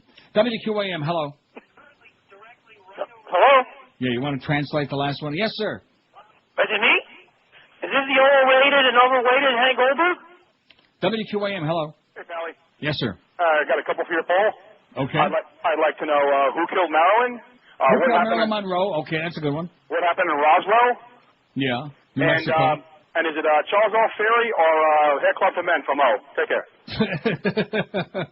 It's the Hair Club for No is what it is. For No. Mo. No Mo today at 2. That thing about he's in New York today. Well, that's, and then jury duty yesterday. I didn't know, was he on yesterday? I guess he was not on, huh? I don't know. Josh? Yeah. No, Curtis was on yesterday. Oh, how the hell? Now, nobody ever told us that during the show? No. We could have probably goosed those numbers up a couple of points if they know that it was no Mo. I mean, how does that go? That's my bad. I actually knew that. I was waiting for you to promote and say, hey, Howard David up next, and I was going to interrupt you, and then I kind of forgot. I was saying that all through the show like I do every day. Really? I don't say Howard David, though. You were waiting for me to say what? Mo Howard David. And Mo. Then Just Mo. Just plain Mo. WQAM, hello. Lucky Charms. Maybe that's what Greg has. QAM, hello. I want to know who died and made Sean Penn Goodwill Ambassador. Okay. WQAM, hello. Rita Cosby here reporting live from Boca Raton. And I'm not paying too much attention to the storm, but I'm having a lot of fun playing grab ass and spanking little Tommy Jicka. WQAM, hello. Yes. Good afternoon to you, Neil. Good afternoon, sir. Neil, I want to say this. I was incarcerated for 10 years, and it was your show that provided the sanity. Wow. So they let you listen to the show on the inside? Oh yeah, absolutely. You got your own radio. Absolutely. Well, that's great. Yeah, and it was your show that I look forward to, just to get a peace of mind. Right. Well, this show will do it, man. Yeah, I really. In fact, when you probably heard the callers, you were probably relieved that you were on the inside for a while. Yeah. Good luck to you, Pally. All right, take care. See ya. How do you like that? We got 803 votes. Yeah. That's not too bad, huh? That's not too shabby, considering that everybody's drowning over there. Sure, and probably some people have lost power or internet. That's right. We got a few people lost power. Some people taking a shower of power right now. Wouldn't surprise me. And some people listen to Power 96, which are not too happy about that, with all that filth that they play. WQAM, hello. Hey, Neil. Yes, sir. Mo was in New York because you got to place your bets in person. Bets on the Jets? Yeah, okay. Weak. Pretty weak, pal. I give you about a 2.5 on a scale of 75. 567-0560, pound 560. But we're taking a lot of extra calls today to keep these people keep them on the inside, okay? Right. Although they could be calling from a cell phone standing out in the rain. And based on what I'm hearing so far. Or a payphone standing out in the rain. Standing out in the rain. Not even on the inside of the booth. WQAM, hello. I want to speak to the overrated and overweighted Hank Goldberg. WQAM, hello. We heard you the first time. Maricon! Sounds like he's choking on it or choking something over there. You don't have to proclaim it that loud, Taking out that helps. WQAM, hello. Hello. I got my shouting shoes on. Okay, so what happened? WQAM, hello. They're all here today. I told you Hello? respective audience. The whole gang's here. Yes, sir. Neil? Speak to me. Happy prom! I might just go back to my pile now. I want to apologize for apologizing about reading the Jorge Galloway article. I mean, it wasn't as good as these calls, but it was fairly interesting. If you have an IQ larger than your thumbnail. Closest approach of the lower Keys. We are expecting possible sustained hurricane force winds to be arriving. Did you see that little move there? Are you watching that? I watched it. If that's not a jog to the northwest, my name is Dave and all Joseph. throughout the area of the Keys. Some very strong bands of rain showers have been pushing in. Look at those Reds and Dave, Miami, man. Look at County. that. You better watch it, little band. The Reds are coming. The rainfall is extremely County heavy. Picos, And one of the things Maricones. to keep in mind around Homestead down towards Cutler Ridge, you guys just got soaked with Katrina about 3.5 weeks ago. And here you go and now again. those same areas, unfortunately, just getting plowed with some very heavy thunderstorms producing a few inches per hour. Expect flooding on the roadways here and also a fair amount of lightning. So be aware of that threat. The winds are gusting 35 even to 40 miles per hour, with stronger wind gusts as we head down towards the lower Keys. We're also getting some good wind gusts and some reports across the western coast of Florida. Naples getting in on some of that joist over there, baby. The Lord's after that, I also bitch. want to point out Metacumba Key and extending down towards Key Largo, and where we're starting to get some of the reports of the high storm surge. You can see that the outer band's really not pushing through there right now, but here's a new area that will be moving in probably about a half an hour or so. What word did you say? And it's those strong winds pushing up that water, which is bringing up that high surf. Forecast track now, what's going to be happening, watching for the closest approach mid to late this afternoon. It will be affecting the Keys throughout much of the night tonight, but tomorrow morning looking much better, intensifying as it what does that mean, looking much better? Mexico, likely to become a major hurricane before it makes looking much more dangerous, you silly ass bitch. Not looking much better. Over the next couple of days, and then start to take its See, they're grave robbers, man. They love this stuff. They're hoping a whole lot of people die. It's looking much better. We can put all our people out there in the rain getting blown away and practically on the verge of getting killed, and we can really exploit this for all we can.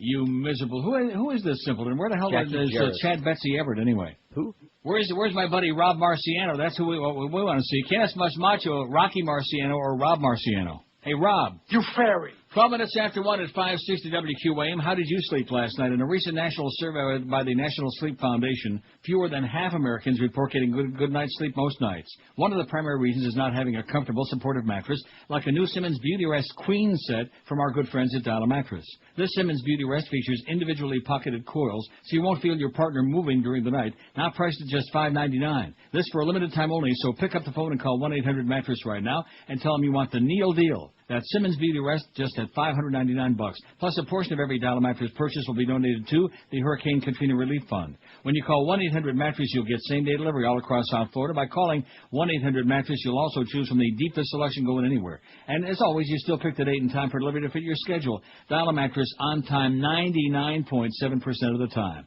I've been using them for years, and George and Miguel and Fat Boy and even the Momeister. So you do it too. Call 1-800-MATTRESS for the best deal going, or log on to their website, mattress.com. 1-800-MATTRESS. Have a great night's sleep tonight on a new bed from Dial Mattress and for years to come.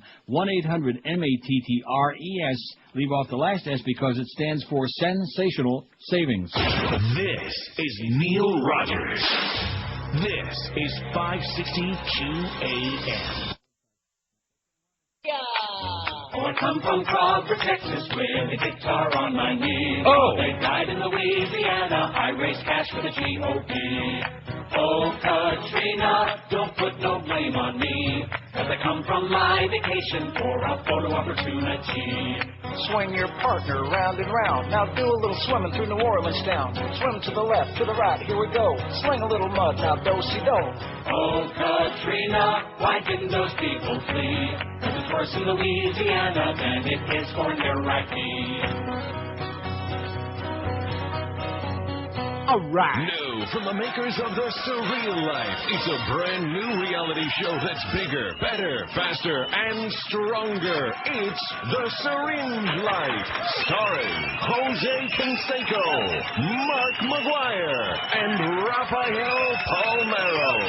Today's episode is brought to you by Balco and begins inside one of the bathrooms of The Syringe Life's house with Mark McGuire and Jose Canseco. Hey, Jose, it's been a long time since I've done this, so we're going to nice and slow if you don't mind? Sure, it's no problem, Mark. Why don't you start by dropping your pants? All right, then. Now what? Well, it'll probably help if you bend over, and it's going to hurt a lot, so you might want to grab onto something, like the towel rack. Okay, I'm ready. Okay, I'm going in 3, 2, 1. Oh, goodness. Oh, my. Look at that. Hey, what are you guys doing in there? Oh, no, it's Rafael. Nothing. I know what you're doing in there, and you said you would do me today, Jose. Rafael, it's not what you think. He's just helping me with my brushing up, combing up wiping up my... Mark, shut up. I'm coming in. No! Were Jose and Mark doing what Rafael thought? Were Jose and Mark doing what you thought? And why does Jose like to take so many men into the bathroom stall anyway? Find out tomorrow on an all-new episode of The Syringe Life. What a silly question. He's Cuban, eh? That's the answer to the question. Who? 119 at QAM. I wonder what Ileana Rosanna Dana, Gilda Radner Light, I wonder what she has to say about Rafi and all this other stuff, after that embarrassing performance at the first that congressional hearing on roids. Oh, and of course, Rafael Palmero, and you're so wonderful, and Jose, I hope you'll learn from his experience. Yeah, right. The most pandering, disgusting piece of turd, man, that ever came down the pike. Leave it to her to be representative of South Florida.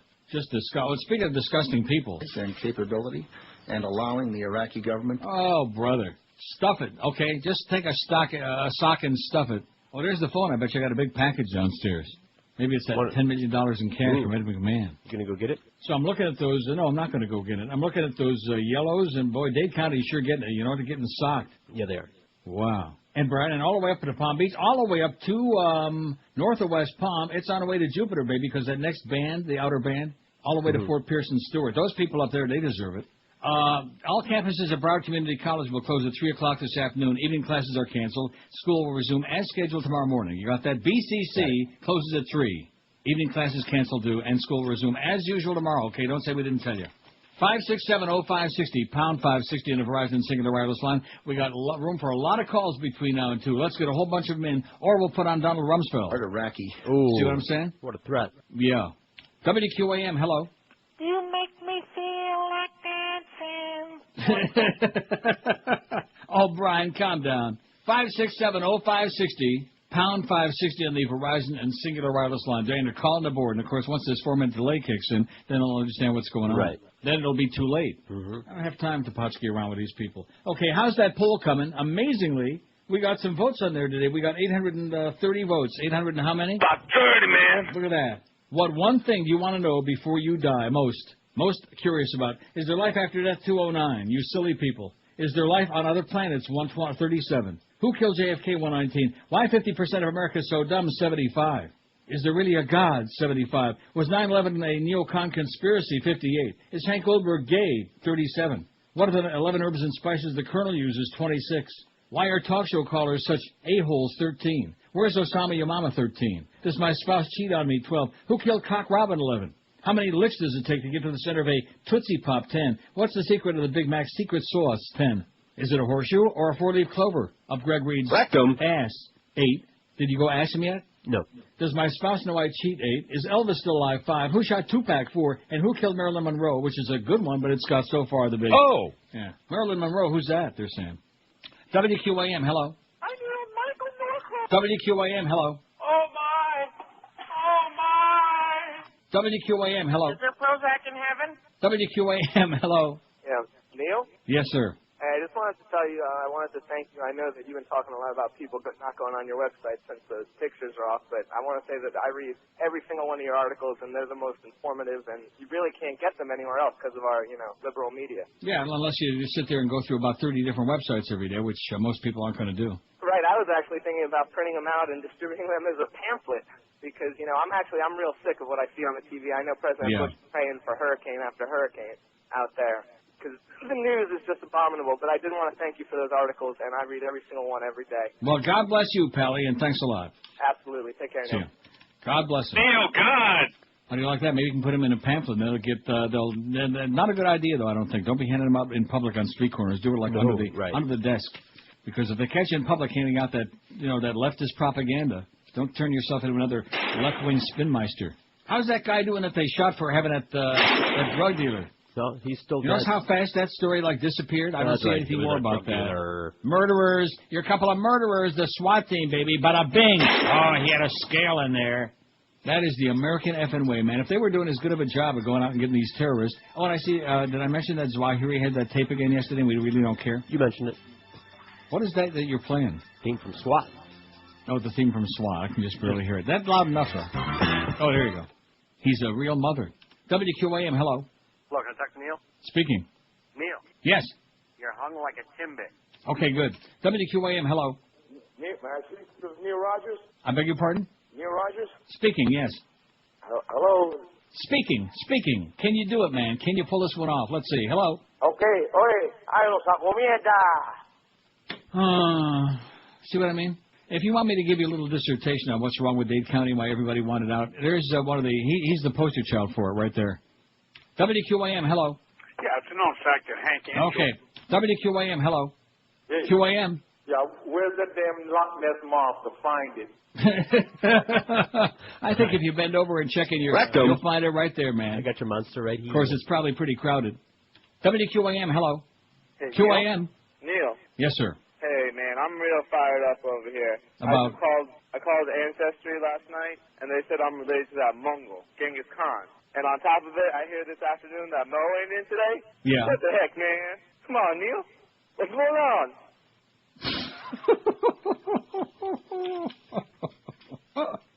Genghis Khan. Now, let me ask you this. Is Eddie Cobb still driving him or what? 152 and 3, I think, at the Meadowlands. Genghis Khan. Fourth race tonight, by the way. Plunge your guts out.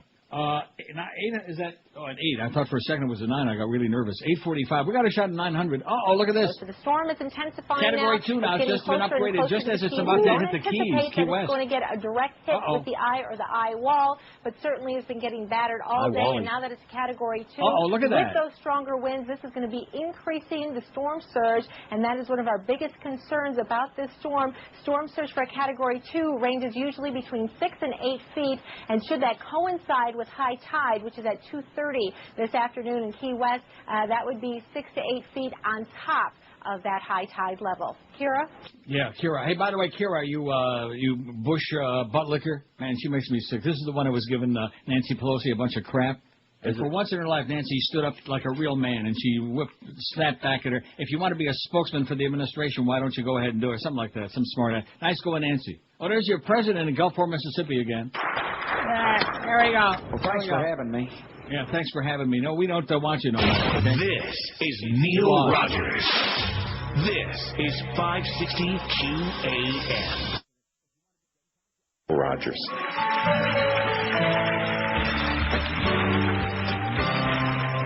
Thank you for being here.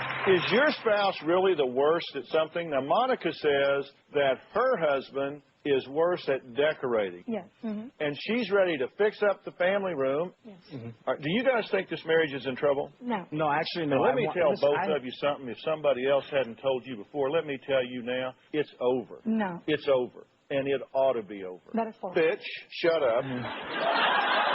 That's tough if you don't like it. Well, actually, Dr. Phil, I love my wife. I really do. She is crazy and ridiculous. Yeah. And some other things that I'm not going to mention. Okay. So I've called in some help. So her name is Barb. Okay, and in fact, she's on the phone. Are you there, Barb? Yes, I am, Dr. Phil. Okay, now, Barb, I want to tell people about you so you know. Okay, well, I'm a professional homewrecker and gold digger, and I am looking forward to seducing Monica's husband away from her. All right. No. All right. So what do you think? No. Yes. Okay. No, it's not working for me. Deal with it. Shut up, Monica. So we'll hook you up with Barb after the show. Okay.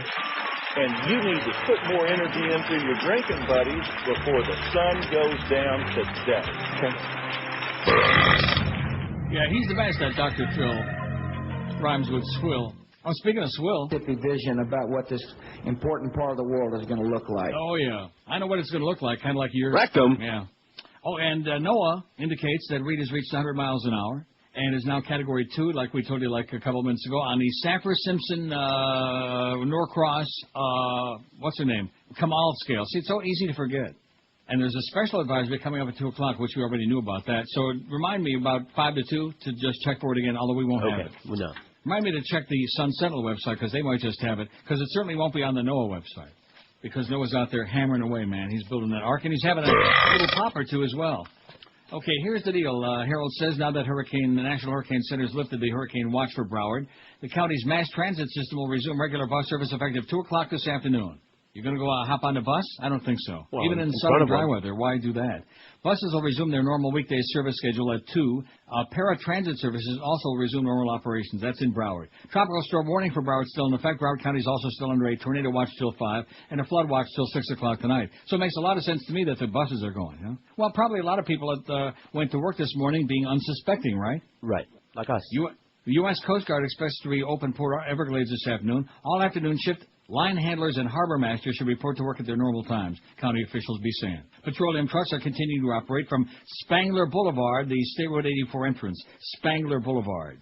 Marine terminals will be permitted to operate once the ports reopen and terminal security is in place. The Fort Lauderdale Hollywood International Airport is remained open. However, airlines have canceled flights and are experiencing delays. Travelers should call your airline before going to the airport for departures or to pick anybody up.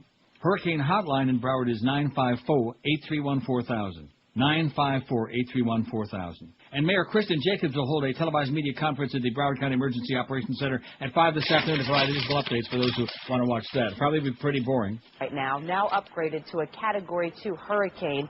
Wind and rain pounding the Florida Keys, and predictions of the hurricane's path have people on the move from New Orleans to Galveston, Texas. Our live and you see, that's bad because it is going to just miss Key West, but the eastern part of it is that's what's going to nail the Keys. Right, the bad part, the dirty part. Exactly, the dirty part for all those dirty people down in the Keys, man. That's bad. That's bad news for them if they stuck around, especially that trailer trash. Crazy nuts. 567. Speaking of crazy nuts, let's take a few more calls, man. They've been sensational this hour. 567-0560 pound 560 on the Verizon Singular Wireless lines. WQAM. Hello. Hey, Neil. Yes, sir. On your website, I love it, but I can't. I got Macintosh, and I can't seem to get it to upload some of the videos. Any suggestions? Yeah, get a new computer. 567-0560 pound 560 on the Verizon. I mean, if you got Macintosh, man, an apple a day keeps our website away. Isn't that what they say? That's what you just said. Why does anybody have a Mac? Oh, I thought that was a rhetorical question. It is. WQAM. Hello. Hey, Neil. Yes, sir. How's it going, buddy? Pretty good, Pally. Okay, listen, just a couple of comments. I just wanted to hear your opinion. My take? Yeah, your take.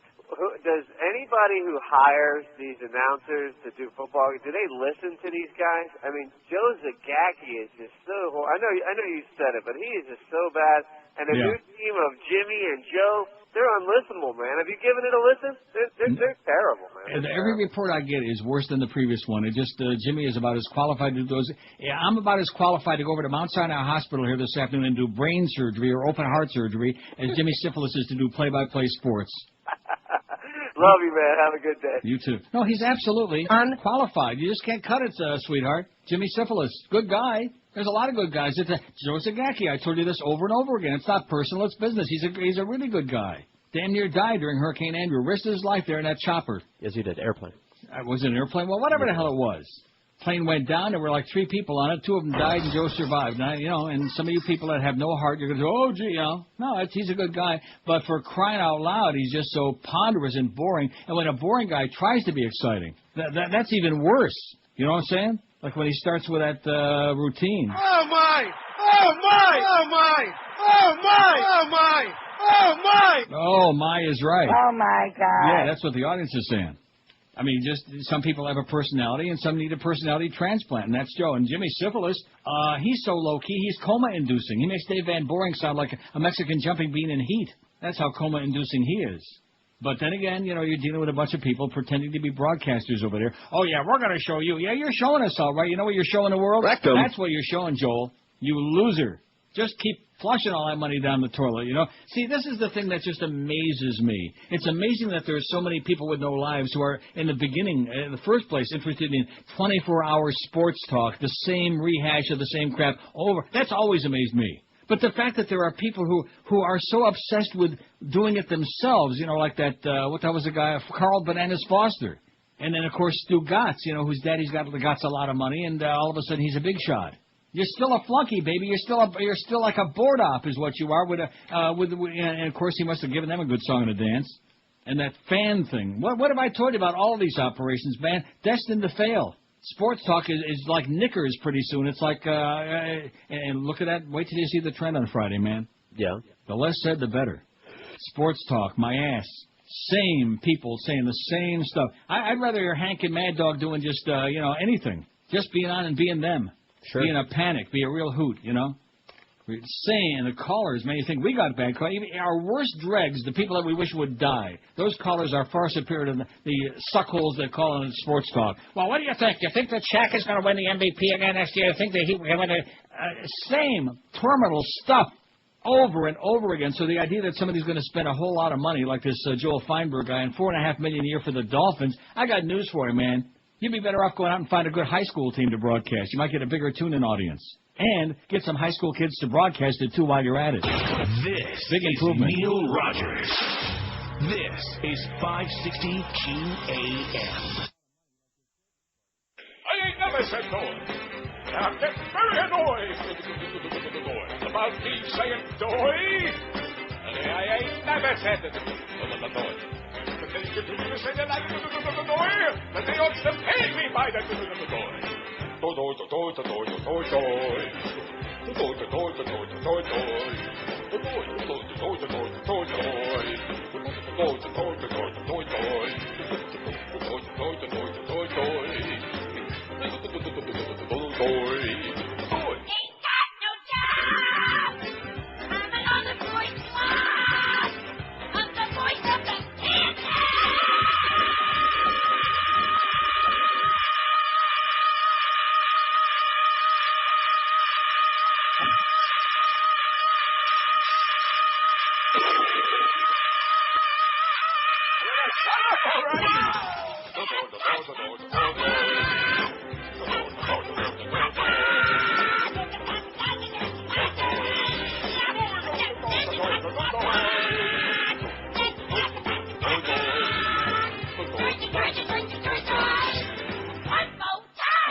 Man, there sure are plenty of reds and yellows. I'm talking about dark reds still, just coming on shore in Dade County especially. Commies, you mean? Commie pinkos, that's what I said. All you people in Little Havana, all you green-toothed old farts, better head for the hills. The reds are coming. As Hurricane Katrina bore down on the Gulf Coast 3 weeks ago, veteran workers at FEMA braced for an epic disaster, but their bosses Political appointees with almost no emergency management experience didn't seem to share the sense of urgency, a FEMA veteran be saying. We told these fellows that there was a killer hurricane heading right toward New Orleans. Leo Bosner, a 26-year FEMA employee and union leader, told CNN, we had done our job, but they didn't do theirs. Bosner's storm warning came early Saturday, 3 days before Hurricane Katrina came ashore in eastern Louisiana. New Orleans is of particular concern because of that city. Much of it lies below sea level, he warned in his daily alert to Homeland Security Secretary Michael Chertoff, then FEMA Chief Mickey Brownie, and other Bush administration officials. Downtown Brownie. If the hurricane winds blow from a certain direction, there are dire predictions of what may happen in the city. It said FEMA's tepid response, while Katrina's victims grew desperate, suffered, and died, has been acknowledged and widely criticized. The agency's failure is a tragic element of the Hurricane Katrina story, but according to Bosner, FEMA's troubles came as no surprise after its role and stature shifted when federal agencies were reshuffled in response to 9/11. A longtime union leader, Bosner's been a whistleblower before. This time, he says, colleagues are quietly thanking him for speaking out. A year ago, he raised concerns that Brown was in over his head. That's Brownie to you. Brown stepped down earlier this month after being removed from leading the government's Katrina relief effort. After resigning, he criticized local officials in an interview with the New York Times, saying the White House wasn't at fault. I have nothing personal against Mike Brown, Bosner told CNN. I feel badly about the guy, but he took a job he was never trained for. The man was a lawyer. FEMA, formerly an independent agency led by cabinet-level officials, was among the 22 federal agencies shuffled into the Department of Homeland Security by the Bush people. Brown was an undersecretary who answered the Secretary of Homeland Security. Before joining the Bush administration in 2001, Brown had spent a decade as the Stewards and Judges Commissioner of the International Arabian Horse Association, as we've talked about many times. A horse's ass. Association. The Washington Post reported earlier this month that the top 3 FEMA officials had ties to Bush's 2000 presidential election campaign. 5 of 8 top FEMA officials had no crisis management experience whatsoever.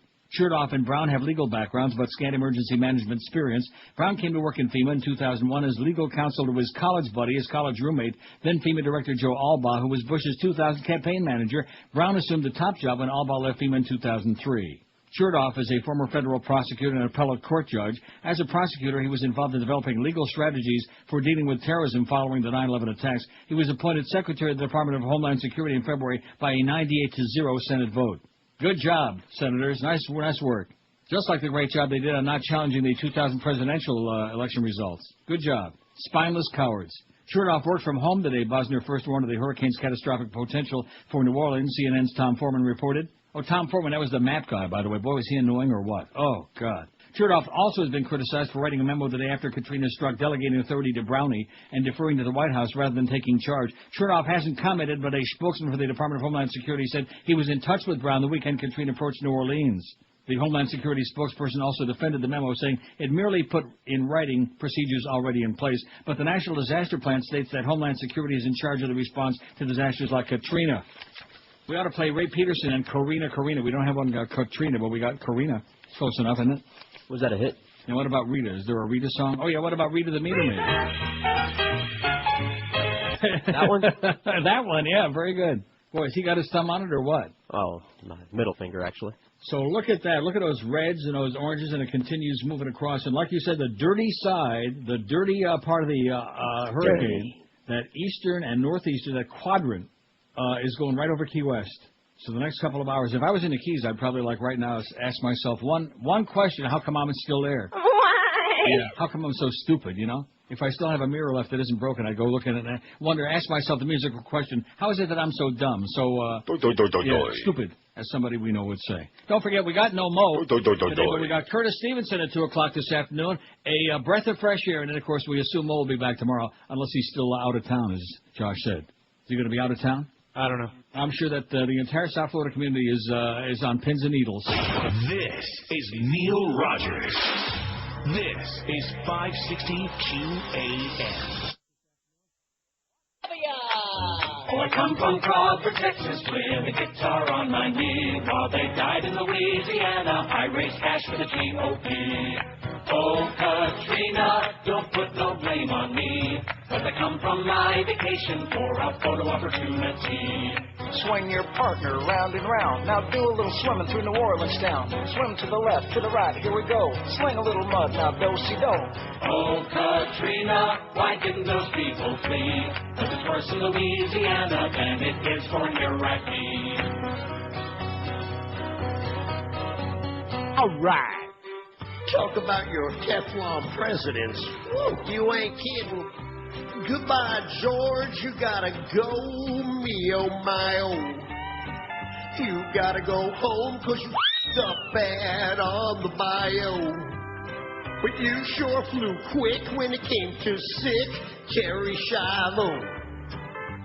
Son of a bush is a foot in your tush, now say goodbye, yo. Ta-ta, Georgie. While people drowned, you played a round of relaxing golf. Well, he was on vacation. Priorities are not your cup of tea, that's evident-o. Oops. And no one cared to even prepare for the worst scenario. You were the one busy having fun, and that's a no-no. You'll investigate at a later date. That's real bullshit. So, think your situation. The ones that f***ed up should get locked up so it don't continue. Duh. But no one will get blamed like with Agent Flame. No heads will roll. Of course. And as for this, to be a slap on the wrist and no charges filed. What a surprise. 'Cause you're a liar. No one gets fired with each new meso. Nobody. A new death toll, a slip in the polls, that's no problemo. He'll fix it. Your spin machine will deal with New Orleans, 'cause that's their job-o. As per usual. Son of a bush is a foot in your tush. You're an asshole. We just don't understand. You got blood on your hands, but want no blame. I'm a problem solver. You made it obvious, at least to most of us, you have no shame. Shame? What's that? And what's with that smirk, you stupid jerk, when people have died? Son of a beach, you should be impeached, and we mean pronto. Now do us all a favor and get the out. You hear? Jackass. We all need a bush vacation. Absolutely. A month-long vacation. Increasingly extended periods of time. We all need a month-long stroll. We intend to stay forever. I just got back from my whirlwind tour. It's hard work. Park our asses in the workroom. It's hard work. It is hard work. It is hard work. Lead us dry till we get old. With everything going wrong, he did what any of us would do. He went on vacation. Hey, bosses, let us workers go. But we have a lot more work to do. Now get back to work. All in all, we really get no time off at all. I only get 2 weeks of vacation a year. How many days till Christmas vacation? All in all, we work from the day that we can crawl. Back to work. Back to work. Work again. If you don't work your shift, you can't have any vacation. How can you have a vacation if you don't work your shift? No more fooling around. I gotta get back to work. Okay, 1:59 and almost out of time. Curtis Stevenson for Mo today. No Mo. 913. You realize if you put your elbow, get the old elbow grease out, Josh, we could have made 1,000, but we never really thought about it. I ran out of elbow grease. I beg your pardon? I ran out of elbow grease. I hear Duff has some. You fairy. 913 votes. What one thing you want to know most before you die? Is there life after death? 223. Is there life on other planets? 145. 4. Whatever it is. Who killed JFK? 124. Why 50% of America is so dumb? 87. Is there really a God? 81. Was 9/11 a neocon conspiracy? 65. Is Hank Goldberg gay? 51. What are the 11 herbs and spices the Colonel be using? 29. Why are talk show callers such a-holes? 15. Where's Osama Yamama? 14. Does my spouse cheat on me? 14. Who killed Cock Robin? 12. How many licks does it take to get a center of a Tootsie Pop? 10. What's the secret of the Big Mac secret sauce in Barbara Bush? 10. Is it a horseshoe or four-leaf clover up Greg Reed's ass? 9. Does my spouse know I cheat? 8. Who shot Tupac? 5. Is Elvis still alive? 5. Who killed Marilyn Monroe? 1. And where really is Mo today? Bye, bye, bye.